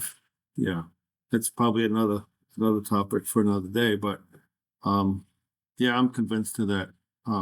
Another thing that I do, and I just started doing it a month ago, 2 months ago, is fasting. I do water fasts. I do once a month. I do 3 days of water fasting, and I feel tremendous. And I Once a hear this month. Once a once a month, you month for said? 3 days. I do just yeah, I do a 3 day fast, and then like I'm gonna my next one. Oh no, I didn't say anything. I almost did, but I didn't. Oh, okay. Yeah, I thought I was stepping on you there. No, no, no, no. Yeah, no, they say water fast is great for cancer as well. You're technically starving the cancer cells, and it activates your own stem cells, and they say there's great things with water fasting. And I've lost weight with it, and I feel great. And whenever I do a 3 day water fast, and they're not as difficult as people think they are. You'd have to lock me in a fucking closet and throw away the key to get me to water fast. But I know it's important. I mean, people are saying now, because I'm talking to a lot of vaccine injured, that the water fasting actually can help with some of the effects of all the injuries from the vaccines. I think that's another thing that I heard somebody talking about. But I mean, my doctor swears by it. Absolutely swears by fasting to bring down inflammation and to just reset your body. I just always wonder what happens after the 3 days and you go back to normal. Tell me how you eat normally now. Okay, so I know that for prostate cancer, stay away from red meat, even if it's hormone free and even if it's Yeah, you want to know why? Because I'm paranoid and I don't believe anybody. You know, I've been burned by so many. You know, like I'm sure there are farms that are hormone free and steroid free and grass fed only. But how do you know? You know, like I mean, you know, the whole thing with the organic and one of those big chains, they found out that 90% of their organic stuff wasn't organic, and so I mean, I don't have any desires or cravings for red meat because I haven't had it for so long. So that's, you know, I definitely no sugar, and that's just not like, you know, table sugar. Like everything's got sugar in it. So if you're gonna no go no fruit. sugar, you got to read labels. No, Oh, you know, I will do some fruit. Not the high sugar fruits. You know, I try to stay away from grapes and stuff. But blueberries are fantastic. I have a plate of blueberries in bed every night, frozen. Yeah, I have them me frozen. oh, you They read say that there's something somewhere to too. that. Me too. Yeah, What yeah. is I it? think my wife Marsha read that. I love Marsha. Marsha needs to be on the show and talk about how Yeah. she was the FBI, the Female Oh, Bureau of Investigations, taking care of her husband. yeah. You know, I've done a lot of serious shit in my life, and I think the only person that scares me is my wife. You know, Oh, that's what they all she's a tough say. kid. You know, especially Nice. when she was on the job too. Yeah, you know, yeah, no, Was she a she's probably cop? more knowledgeable with this stuff than I am. She was, yeah, She she was was. in Was she a Providence. street cop? Was she on the street or was she a detective? She Was she a was, yeah. plainclothesman? What was she? N- She wore the Uh, uniform? no, she wore a uniform. Yeah, yeah. Nice. I Look, like nothing it. I like it. like You it. know, what? Yeah, Okay, yeah, okay. Now yeah. we're We lightening up act. the Yeah, podcast. sure. Marsha on the Yeah, street. I like it. So you guys both yeah. retired around the same time? We did. Um, I retired early because I got on early, and she got into a serious car accident. So she retired early. She only did, I think, 6 or 7 years. She got broadsided by another police car going to a gun call. She's going through the Wow. green light, and he's going through the red light, and Wow. she broke all kinds of stuff in her, and she still has headaches. You know, 15 years later, and you know all kinds of problems with it. Wow. Oh, I'm sorry. But, Do you guys know who Joe Dispenza yeah, is? that's right. Yeah, yeah. You know, You do? back to that. I don't know him personally, but Me neither. But I when dig I was him. having He's those cool. issues, remember the anxiety and what all that. Yeah, yeah. I don't Me too. listen to him as much now as I used to. But yeah, I've heard of him, Gary Brecka. I don't know if you've heard of him. I don't know Gary Brecka. Everyone keeps telling I mean, I used to listen to Greg Braden a lot, but now everyone's talking about him again for the vaccine stuff, which I think is interesting.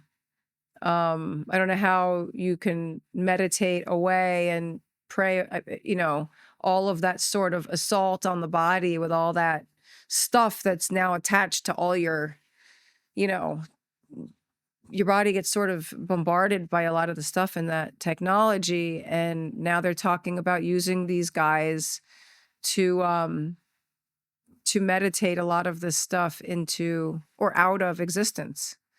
which I think is real powerful, and it doesn't hurt to try, man. Yeah, no, I'm a big believer in that. My problem, unfortunately, is I've had so much on a daily basis. Like I can't, over the last year, I haven't had a free space in my head. You know, I try listening to him or some of those other ones, and it's just, I start thinking about insurance or, I mean, they've thrown so many curveballs at me that you won't even, just when you think there's light at the end of the tunnel, or they're throwing you a life raft, you know, they're I just know. dunking you back in. Well, Yeah. I feel like that's when you would need to get as quiet as possible, even more so, and tell yourself, fuck all Yeah. that. Well, Fuck all this. The only thing that matters is this body, because yeah. without this body, that house means nothing to me. Um, or to your wife who would want you Yeah. beside her, right? Yeah. I've all but given up, you know, needing that house or wanting that house. Unfortunately, it financially put me, you know, I went from like financial freedom to financial prison. Yeah. The funny part is the insurance company that won't pay me is making me put full insurance on a house with no roof and all the ceilings collapsed. So I Oh, still I have to pay know. full insurance, full mortgage, full taxes. I don't even understand it. I mean, I got something from flood insurance saying they'll never pay me any proceeds from flood because my house is on the water, and now those first floors technically aren't supposed to be there. But yet I'm forced to pay flood insurance, even though they admit they won't pay me for a flood claim. Like there's something wrong with the system. So this doesn't sound very different from what's happening in Malibu over the fires. I mean, it sounds like Yeah, probably. they You just know, want to take your property. Is that because I yeah. mean, I thought that you rebuilt the roof. The last time I'd spoken to you, the roof, I mean, your house is beautiful, by the way. This is one of those kind of houses on Oh, the thanks. water. I mean, I was blown away when you sent me a picture of the house, and then I was even more blown away by seeing the roof completely caved in. That's insane. That's from water, or did a tree fall on the house? Yeah. Did a tree fall on it? No, the we no, we got hit with a microburst. So it blew my roof completely, detached my roof completely from the house. They found full sheets of plywood with the roof pieces on it, 8 houses away. Like that's how bad it blew the roof off my house. Then our engineer said when the roof came off the house, it actually lifted the house from the foundation. And that What? our county here is essentially said it's a total loss. They're only taxing me now on the land, but yet insurance isn't paying me a full amount yet. They've given me like 30% of what it'll cost to rebuild that house. I ended So the up house turning is it over to an done. attorney. So, 'cause house is done. Like, there's been no.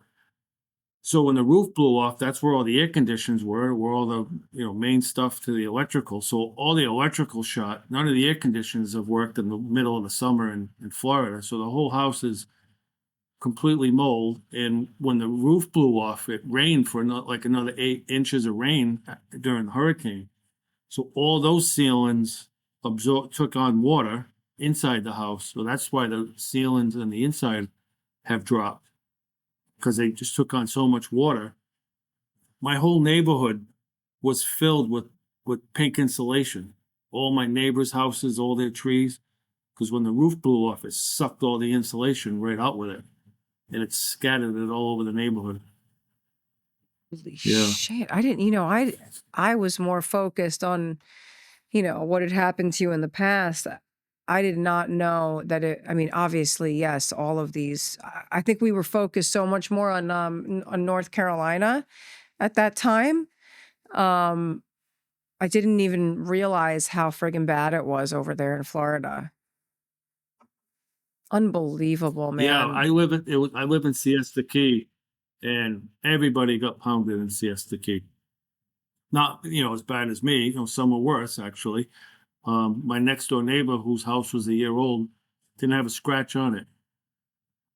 So it's crazy. Yeah, we got hit with a microburst, and it missed him. What is a microburst? Sounds like Well, a directed energy I'm not a weapon. meteorologist or anything like that. Yeah, well, it's we got hit with the eye of the storm. Like, so we took a direct hit, and I guess a microburst is like a little tornado that's part of a hurricane. Or all I know is the engineer, looked it up, and we took a direct hit, and he said from a microburst.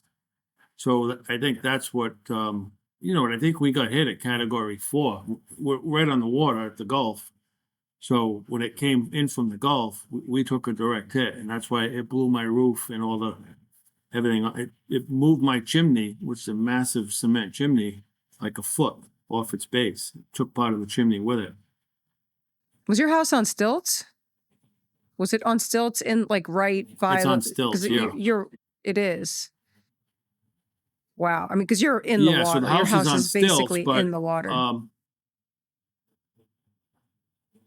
Yeah, the first storm, Helene, essentially surrounded us because we're on an island, and the water just rose, and Siesta Key and Sarasota didn't even get the hurricane of Helene. We got water rising. We didn't get a direct hit, but the water rose so much that the canals and everything. I mean, I still have crabs and fish in my pool. We had fish all around the yard like that. We were completely surrounded by salt water. I mean, how do you feel about Florida right now? Are you afraid to be in? Are you afraid to be in Florida? No, because whoever sent this storm on us for the first time in 100 years probably gave us a break. We didn't even get a windstorm this year during hurricane season, but last year they whacked us with 3 of them. Yeah. Do you pay attention to? That's a whole nother. Yeah, it's another. I mean, what we do, we talk about that on the show, so you can talk about it on this show. This is Conspiracy Central, but guess what? It's not a conspiracy theory anymore. Did you see the news yesterday? No. Congress is talking all about the geoengineering now. It's all over the place. It's done. They can't fake it. They can't try to talk it off. They're going to try to normalize it now. They're going to try to normalize that we need it because of the sun or something.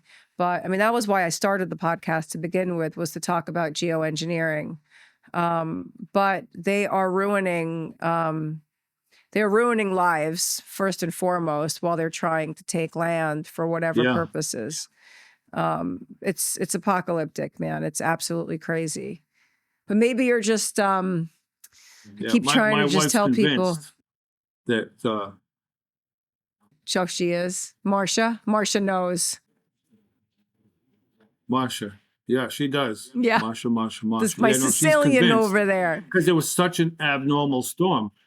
It was. It was such an abnormal storm. Like Sarasota has never taken a direct hit from a hurricane in 100 years.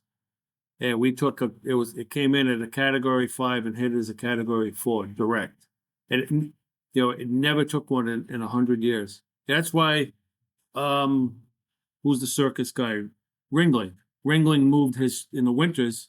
He went to Sarasota with all his horses, all his elephants and all that, because it never took a direct hit. Wow. So wait, the first hurricane, you were in Siesta Key.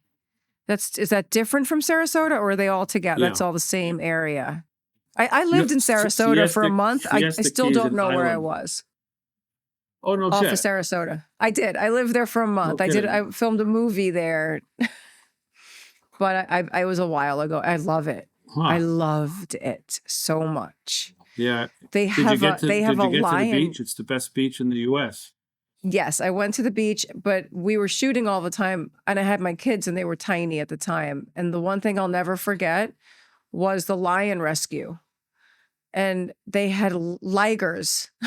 I talk about this all the time. Oh, habitat. Yeah. I'm like a 12-year-old. They had ligers, and I couldn't believe these things, man. That was my highlight in Sarasota. Sarasota. Yeah, so Yeah. Siesta Key is a barrier island in Sarasota, which is Siesta Key is right on the Gulf, and then in from Siesta Key is the city of Sarasota, Okay. So you which so were it's essentially right on the Gulf. Yeah. when you were after the first storm, you ended up in the rental or in your old house. No, the first storm you were in the big house, the new house. The house you showed me, that was Yeah, so the new Hurricane, house, right? that that's the one we owned the house for 5 years, and we've been through hurricanes, but they always go other places. You only get like wind and rain and that kind of thing, but you don't get directly hit. But Hurricane Helene, which was in September of 24, that's the one that it just caused all the water to rise, and we took on 3.5 feet of water. And then 2 weeks later, less than 2 weeks later, Hurricane Milton came.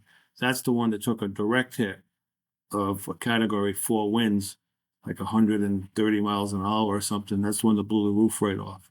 So we've been there for hurricanes, just never direct hits until this last one.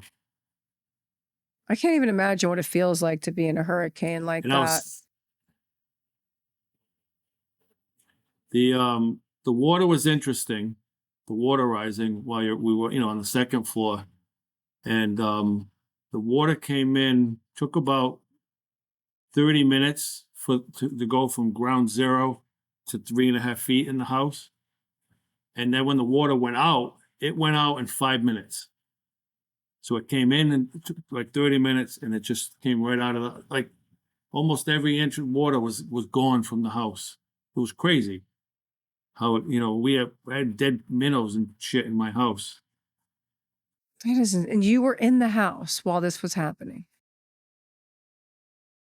We were on the second floor, yeah, because the house was made of commercial stucco, so we knew we weren't getting any wind. It wasn't a windstorm. It wasn't a wind hurricane. This was just however those hurricanes work. They suck either water in or they suck water out, or push water in, suck it out, and it pushed in. It was supposed to be like an 8 to 10 foot water surge. So we knew that we were going to get water, but we didn't evacuate. We lost 4 cars. Every car that we owned was underwater. In the car industry, the insurance industry was great. Nothing So they took care of nothing you. like the house. Wow, man. They took And that care was of your us, yeah. retirement. They must have. That house is That house was we were 6 days from closing, and we would have been in a brand new house, and it was all it was a great, would have been a great, and I think that's why I've taken on so much stress, knowing how close I was to being there. And I got a little bitter with people who didn't come and help or didn't call and that kind of thing, and I've held on to some of that too. But don't. I think Fuck now 'em. that well, it's hard. Yeah, well, yeah. Yeah, don't hold on to any of that stuff. You have Marsha. You have Marsha. All you need is Marsha Yeah. and yourself and your sanity and your 4 doggies and your son, your daughter. Your daughter. Yes. Yeah. Although she does, I bless. said I missed that graduation, but she went back to nursing school, so she graduates in December as a nurse. Oh, good. When I got sick, she changed her major to nursing. Yeah. So she could take care of her daddy. Yeah, probably. She wanted to be an FBI agent. Imagine that, and then she switched to. I'm glad she didn't go there. Yeah. Law enforcement's nothing like it was. No, yeah. I think maybe trying to help save people at this point, and it might be the only noble thing left these days. Well, Les, I'm so happy that you came. Was this all right? So I know you were like, what am I going to do on this thing? What am I going to say? Was it okay? It wasn't terrible, right? This was like it's like we were great. doing autographs. It was easy, Okay, good. Yeah. Yeah, just there's a delay, so it's fucking awkward. It was great. Okay. Yeah, Are you I'm still sorry. doing the I can see autograph when stuff? the delay's coming, but I slowed down a little bit. So not really. I mean, we lost in that hurricane so much of that inventory. I probably Oh had, shit. in retail, probably yeah, we did 35 cast members. Matter of So fact, some you of had them stayed at all. that house in Siesta. No. Yeah, we You had a massive lost project all of that going. We had just stuff? about everybody. We lost a lot Les, of I'll it, sign yeah, for you for because we free. had that on the first floor. I'll sign for you No, for no, free, no, no. okay? But Yes, I I'll did lose sign for some. you for free. We'll talk about No, how no, many, no. but I'll sign for you for free. No. Who even wants Yeah, our there you fucking go. signatures anymore? No, no, people still do. Actually, I just sent out something of yours the other day. People are still Oh, buying okay, that stuff. good. Yeah, All right, well, that's cool. We're yeah, pretty cool. It's a cool show. yeah. Um, It was a project to give me something to do. in your retirement, now you're going to be an expert at Yeah, insurance like I am now. Like oh, I can help yeah, I could people write a through their book on that. insurance battles. Yeah, me too. I feel like that. And I can also write a book on the possibilities of having a nervous breakdown while it's happening, because I lost my mind while it was Hmm. happening, and the only thing that saved me was Joe Dispenza. And I didn't want to even help myself. I was Oh, just like, really? no, I'll get through it. I'm fine. I'm fine. I'm fine. I didn't know how to navigate any of it. I didn't know, and I was losing my house. So I was losing it without it being burned. I lost one house in a fire. This house was not, it was flooded, and it was a wreck and it needed tons of work. But I was losing it because, they were going to take it away from me over the mandates and whatnot. That was my story. So losing my house I remember that. felt, You maybe told me that. Yeah. yeah, and it was like almost harder than losing my parents in a weird way, because they were older, they were ill. This was like just suddenly having the only, like, when you lose your family and you lose everyone, you don't feel safe anymore. Like, you just don't feel safe in the world, even as an adult. It's like, your family's all gone now. And then, but at least you have your house that makes you feel like you're safe and you're warm and you have this barrier around you, especially you while you're going through cancer and like having to feel all of these life-threatening events continuously.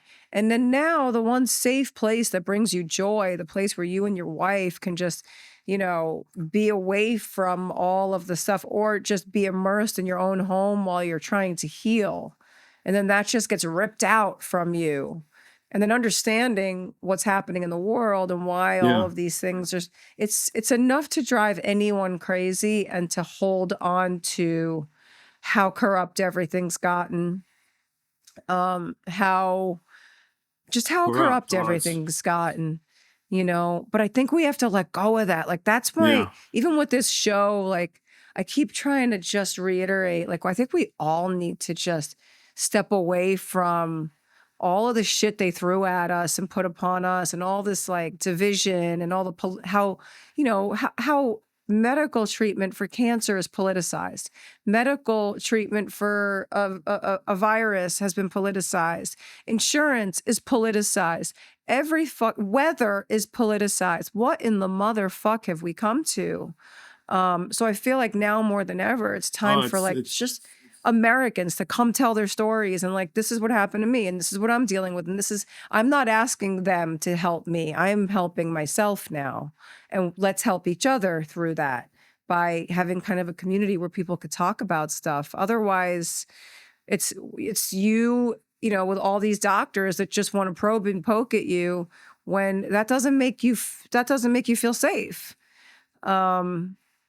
I feel like hearing someone no. else's experience. That's why I called Les, just so the audience understands here. I reached out to you, and I hadn't spoken to you in a while. That's how I found out about your house, because of the way you were treating yourself through all your cancers.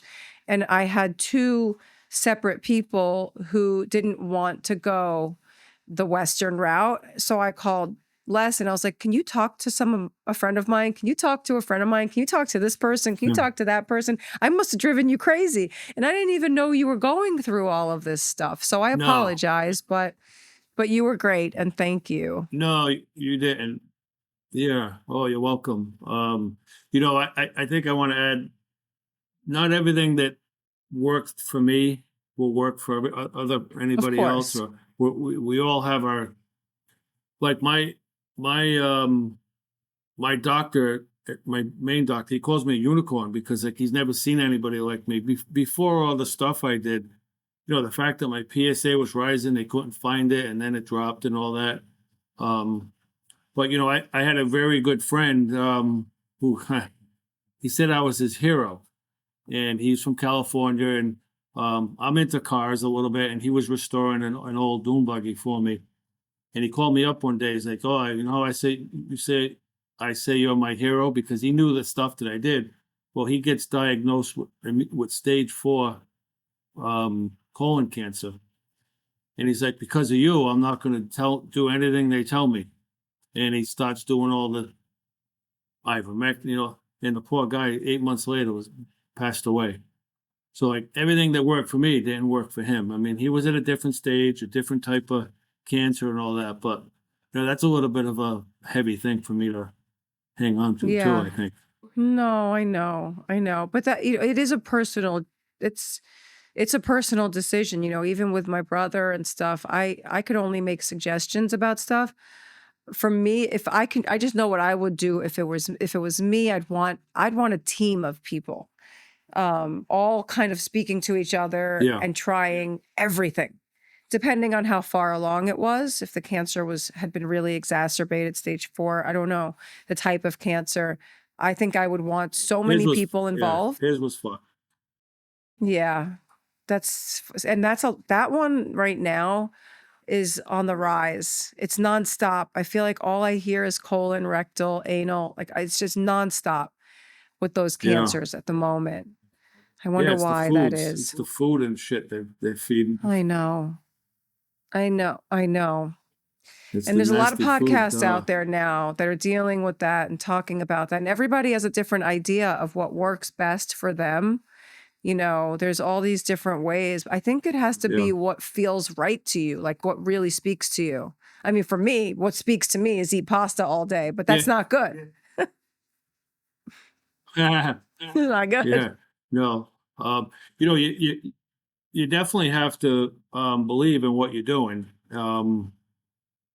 and just try different things, and not listen to one person, and go your own route. And I'm convinced that I guess again it depends on when you get diagnosed and what stage, but cancer is beatable in my opinion. And I'm in year 8 plus, and I had one traditional doctor tell me that she can give me 1 to 3, and that was 7 years ago. So, do your research, and nothing's going to hurt you, in my opinion, on the holistic side.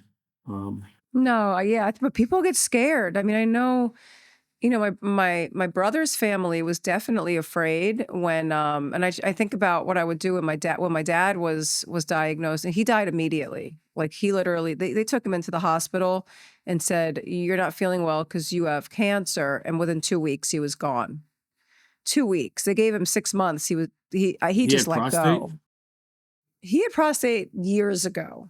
He had Wow. prostate when I was young, and then Oh, years okay. he got his prostate removed, and then he had Yeah. lung cancer. He had half of his lung removed. Then he had a stroke when he was about 80, and then the stroke stressed him out so much that he developed cancer. And then that was it. The cancer took him Mm. out shortly after the stroke. But with my brother, they wanted to do all of the other modalities, but they were so afraid, because the doctors were saying your levels, your liver enzymes are too high right now, so you can't take anything. Meanwhile, he was jacked up on tons of oxy and Tylenol and steroids. But what was interesting is the hospital was actually giving him 13 milligrams of ivermectin. And they kept trying to figure out who the doctor was that was prescribing it because they were shocked. and they couldn't figure out who was prescribing it. But then when he got out of the hospital and went to the rehab for the stroke, they stopped giving it to him. I don't know if the family continued with it afterwards, but his cancer was really fucking aggressive once that biopsy had come back. So his was a totally different kind of cancer, Yeah. a really rare mucosal melanoma. He wasn't sick at all, no symptoms, and had a freckle on his gums that the dentist found. And they were like, we got to take out half your jaw. Boom, took out half his jaw. And then the complications just started after that. And it was just very aggressive.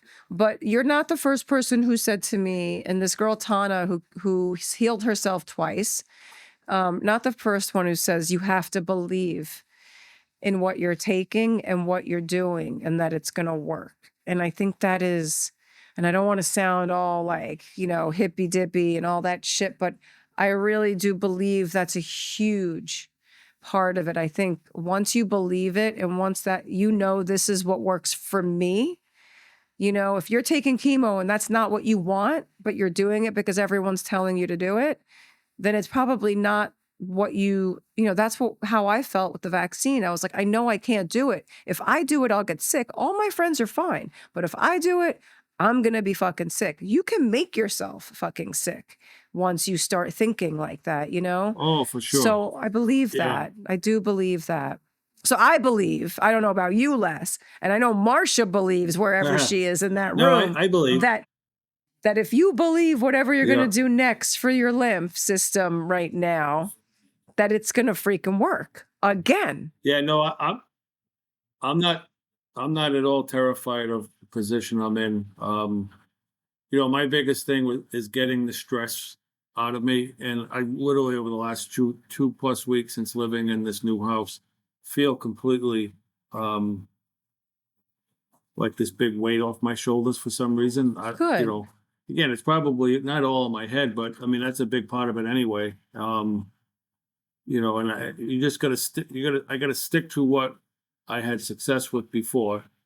Admittedly, my diet hasn't been as great. Like, I'm not saying I'm eating red meat, but like, I'm not supposed to do dairy, and I've been doing dairy. Oh.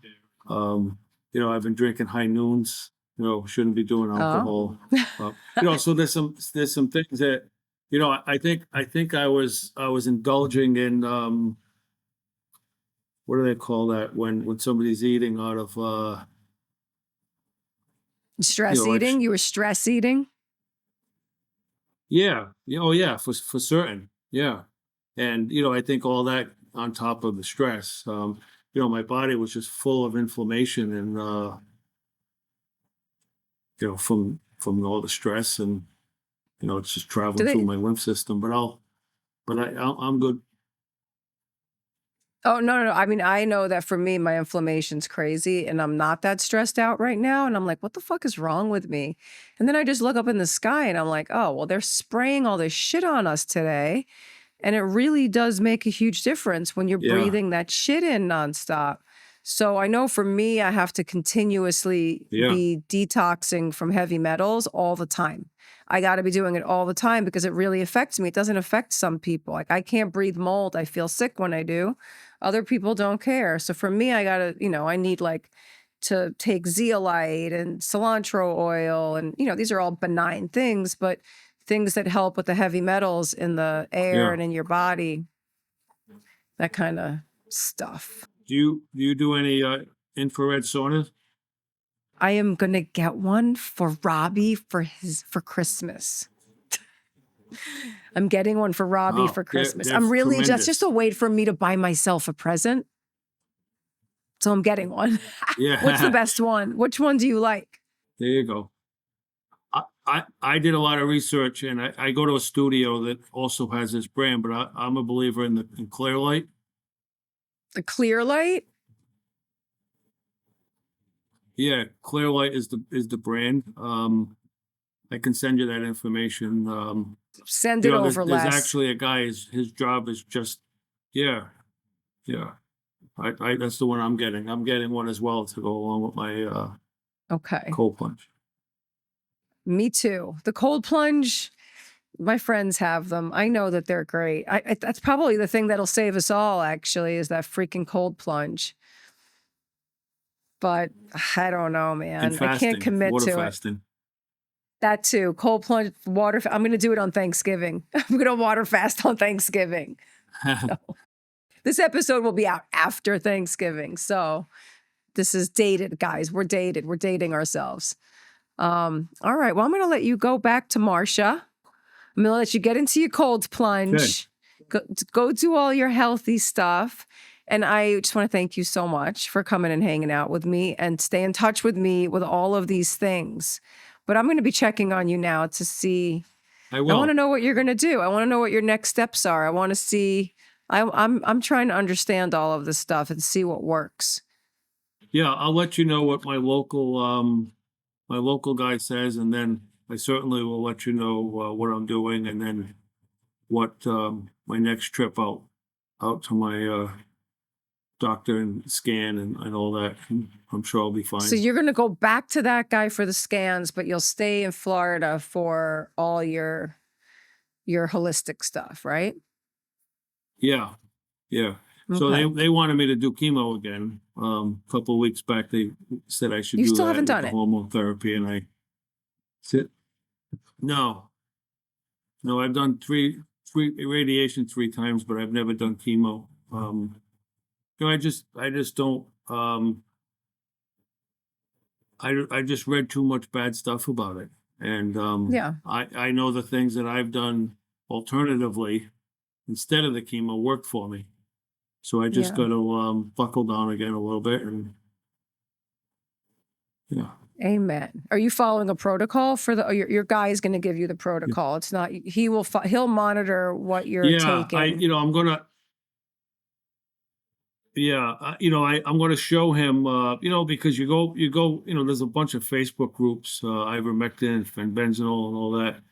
And I think my protocol before was too low, Yeah. especially. I think I'm a little bit more in crisis mode than I was the first time, because now it's in different spots. So, I'll probably ask him about upping my dosage, and, instead of doing a 5 on, 5 off, I'll probably just do it daily and, see how that goes.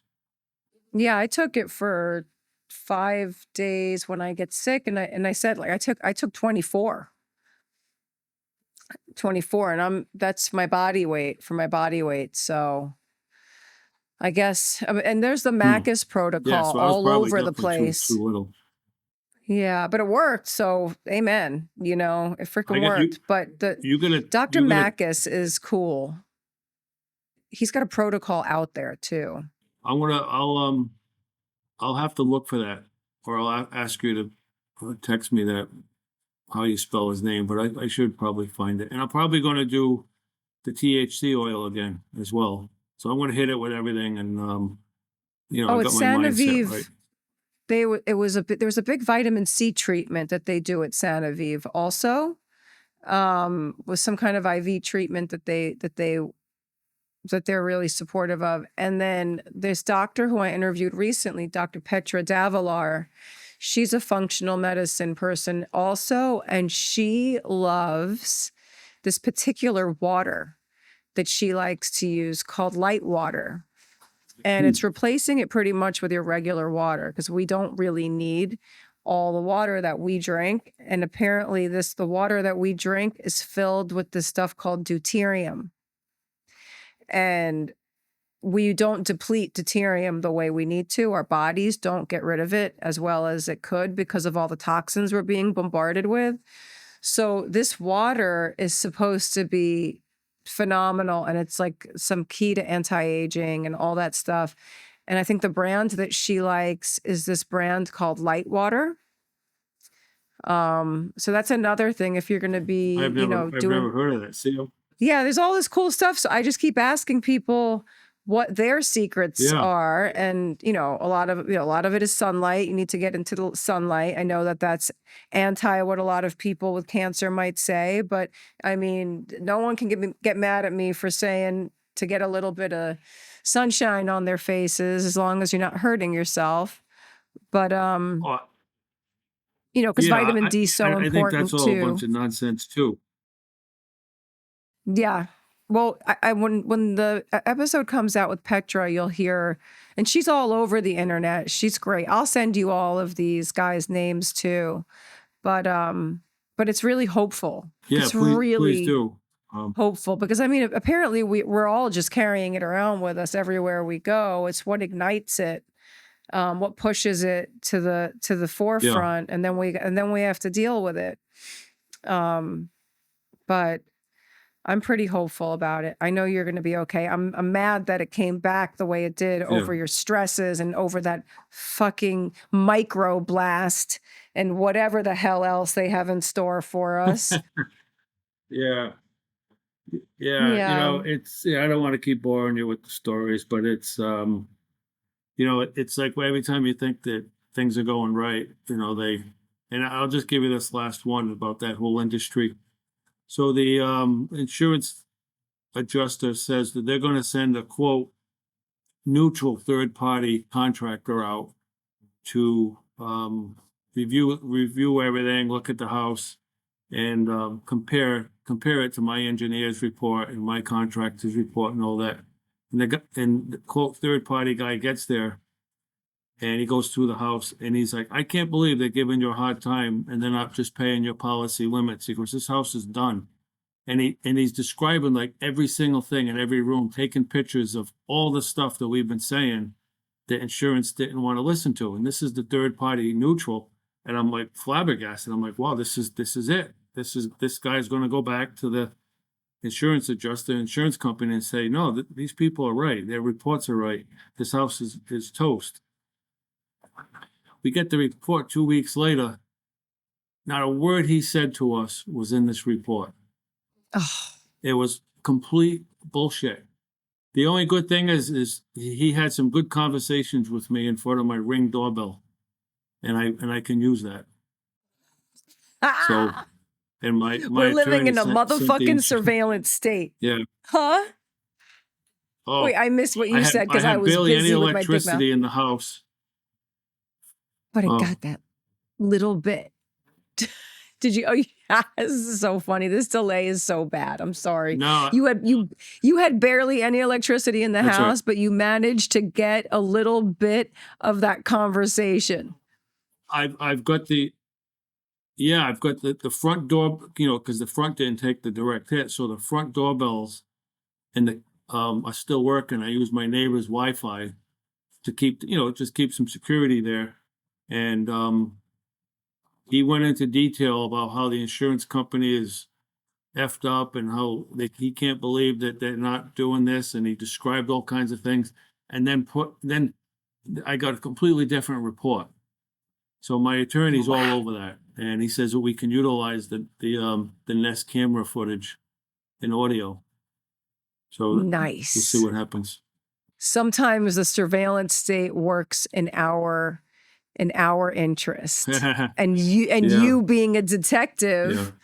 I mean, what a bunch of scumbags. Unbelievable. He must have gotten strong-armed. Either that or he's just really a prick. is. Well, that's what my attorney believes. He goes, they will make them change their report, or they'll change it themselves. So my attorney's demanding copies of all the guy's notes, all the guy's photographs, whatever his initial report was, because it was completely different than what got submitted back to us from the insurance company. Wow. Man, all I can say at this point, because this is my experience. That's where the stress comes. No stress. This is what I'm going to say is, like, I before I came down here to talk to you, I was dealing with 100 stresses up at the house. And I said to the guys in the house, I go, guys, can we all just fucking forget about all of the bullshit that everybody's trying to put upon us? If you're not in immediate financial hardship, if your heart isn't broken into a million pieces, everyone in your world is safe for the moment. Forget about all of that shit. You know what I mean? Like, let it the fuck go. It serves no purpose anymore. And I think that with when I was pressed with all of this stuff, just pressed and challenged with all these different, like, no matter where I turned, no matter how many triumphs I had, there was always something waiting to like kick me in the knees on the other side. It's like, I feel like the minute I divorced myself from the drama of the whole system out there, of all of the things coming at me, even if I had to downsize, get into a smaller house, you know, I couldn't sell my house. So I was losing my mind. I was freaking out. I was like, I can at least sell this thing and have a few dollars in my pocket, but I couldn't. So I was very stressed. But once you know that you're safe for a minute, all this other stuff, just fuck it. Just no matter how stressful it gets, at this point, I'm like, yeah, I don't care. I don't fucking care, because you are not going to make me sick. And I think that is just to laugh shit off, like to get in bed with Marsha tonight and be like, can you believe the shit we've been through? You know what I mean? Like, what is this simulation we're in right now? And like God just kind of, you know, sometimes I feel like, because you're a man. So you're a man. So you get pissed off, you know, it's your job to be pissed off as a man. But I'm continuously trying to tell Robbie, let go of that fucking anger, bro. Like, it's not going to do anything for you. My boyfriend's always cranky. And I'm like, no, everything's always a bigger problem than it is. And I'm like, no, there's only solutions. There's no more problems. Otherwise, we're going to be sick, you know? I didn't, you know, and it's not like I was always like this, because I was not. I would definitely get extremely stressed out. Take my house away from me again. Watch how fucking stressed out I get, you know? So I get it. Yeah. Yeah. Yeah. You know, surprisingly, she's got the ability to, and she said, she gives me the same, I don't want to call it a speech, but she says the same thing. But then when you get her fired up, forget it, you know? Well, we're Italian. I'm Neapolitan. She's Sicilian. Forget about it. You know? Anyway. All right. Well, I'm really going to let you get back to Marsha. Anyway. And then we're going to check in again, because I want to know where you're at 6 months from now. Because you're going to start now. You're going to start this new treatment. I'd be happy to. Okay. I want to know how you are in 6 months. This week, a whole new protocol. Okay. All right, great. And I appreciate the opportunity to come on and whatnot and let me tell my story. And it was sort of like a little therapy, I think. So. Oh, good. I'm so glad. I'm the fucking, my ex-boyfriend used to call me the can opener. She's like, Jesus Christ, Drea, you're just opening the can and making people talk about everything. And then that's me. That's me. I just think that there's so much more hope, and everything's gotten so fucked up lately, you know? Everybody's the system's a mess. People are a mess. People hate each other. I think we got to find a different way, you know, and start seeing the truth about a lot of things. And this is the truth. People talking to each other and trying to find other ways to heal with the I'm not even going to go into all the stuff so I don't have to say the word pharma in my thing. In my thing. This is the thing. This is the thing that you're on, the podcast. Okay.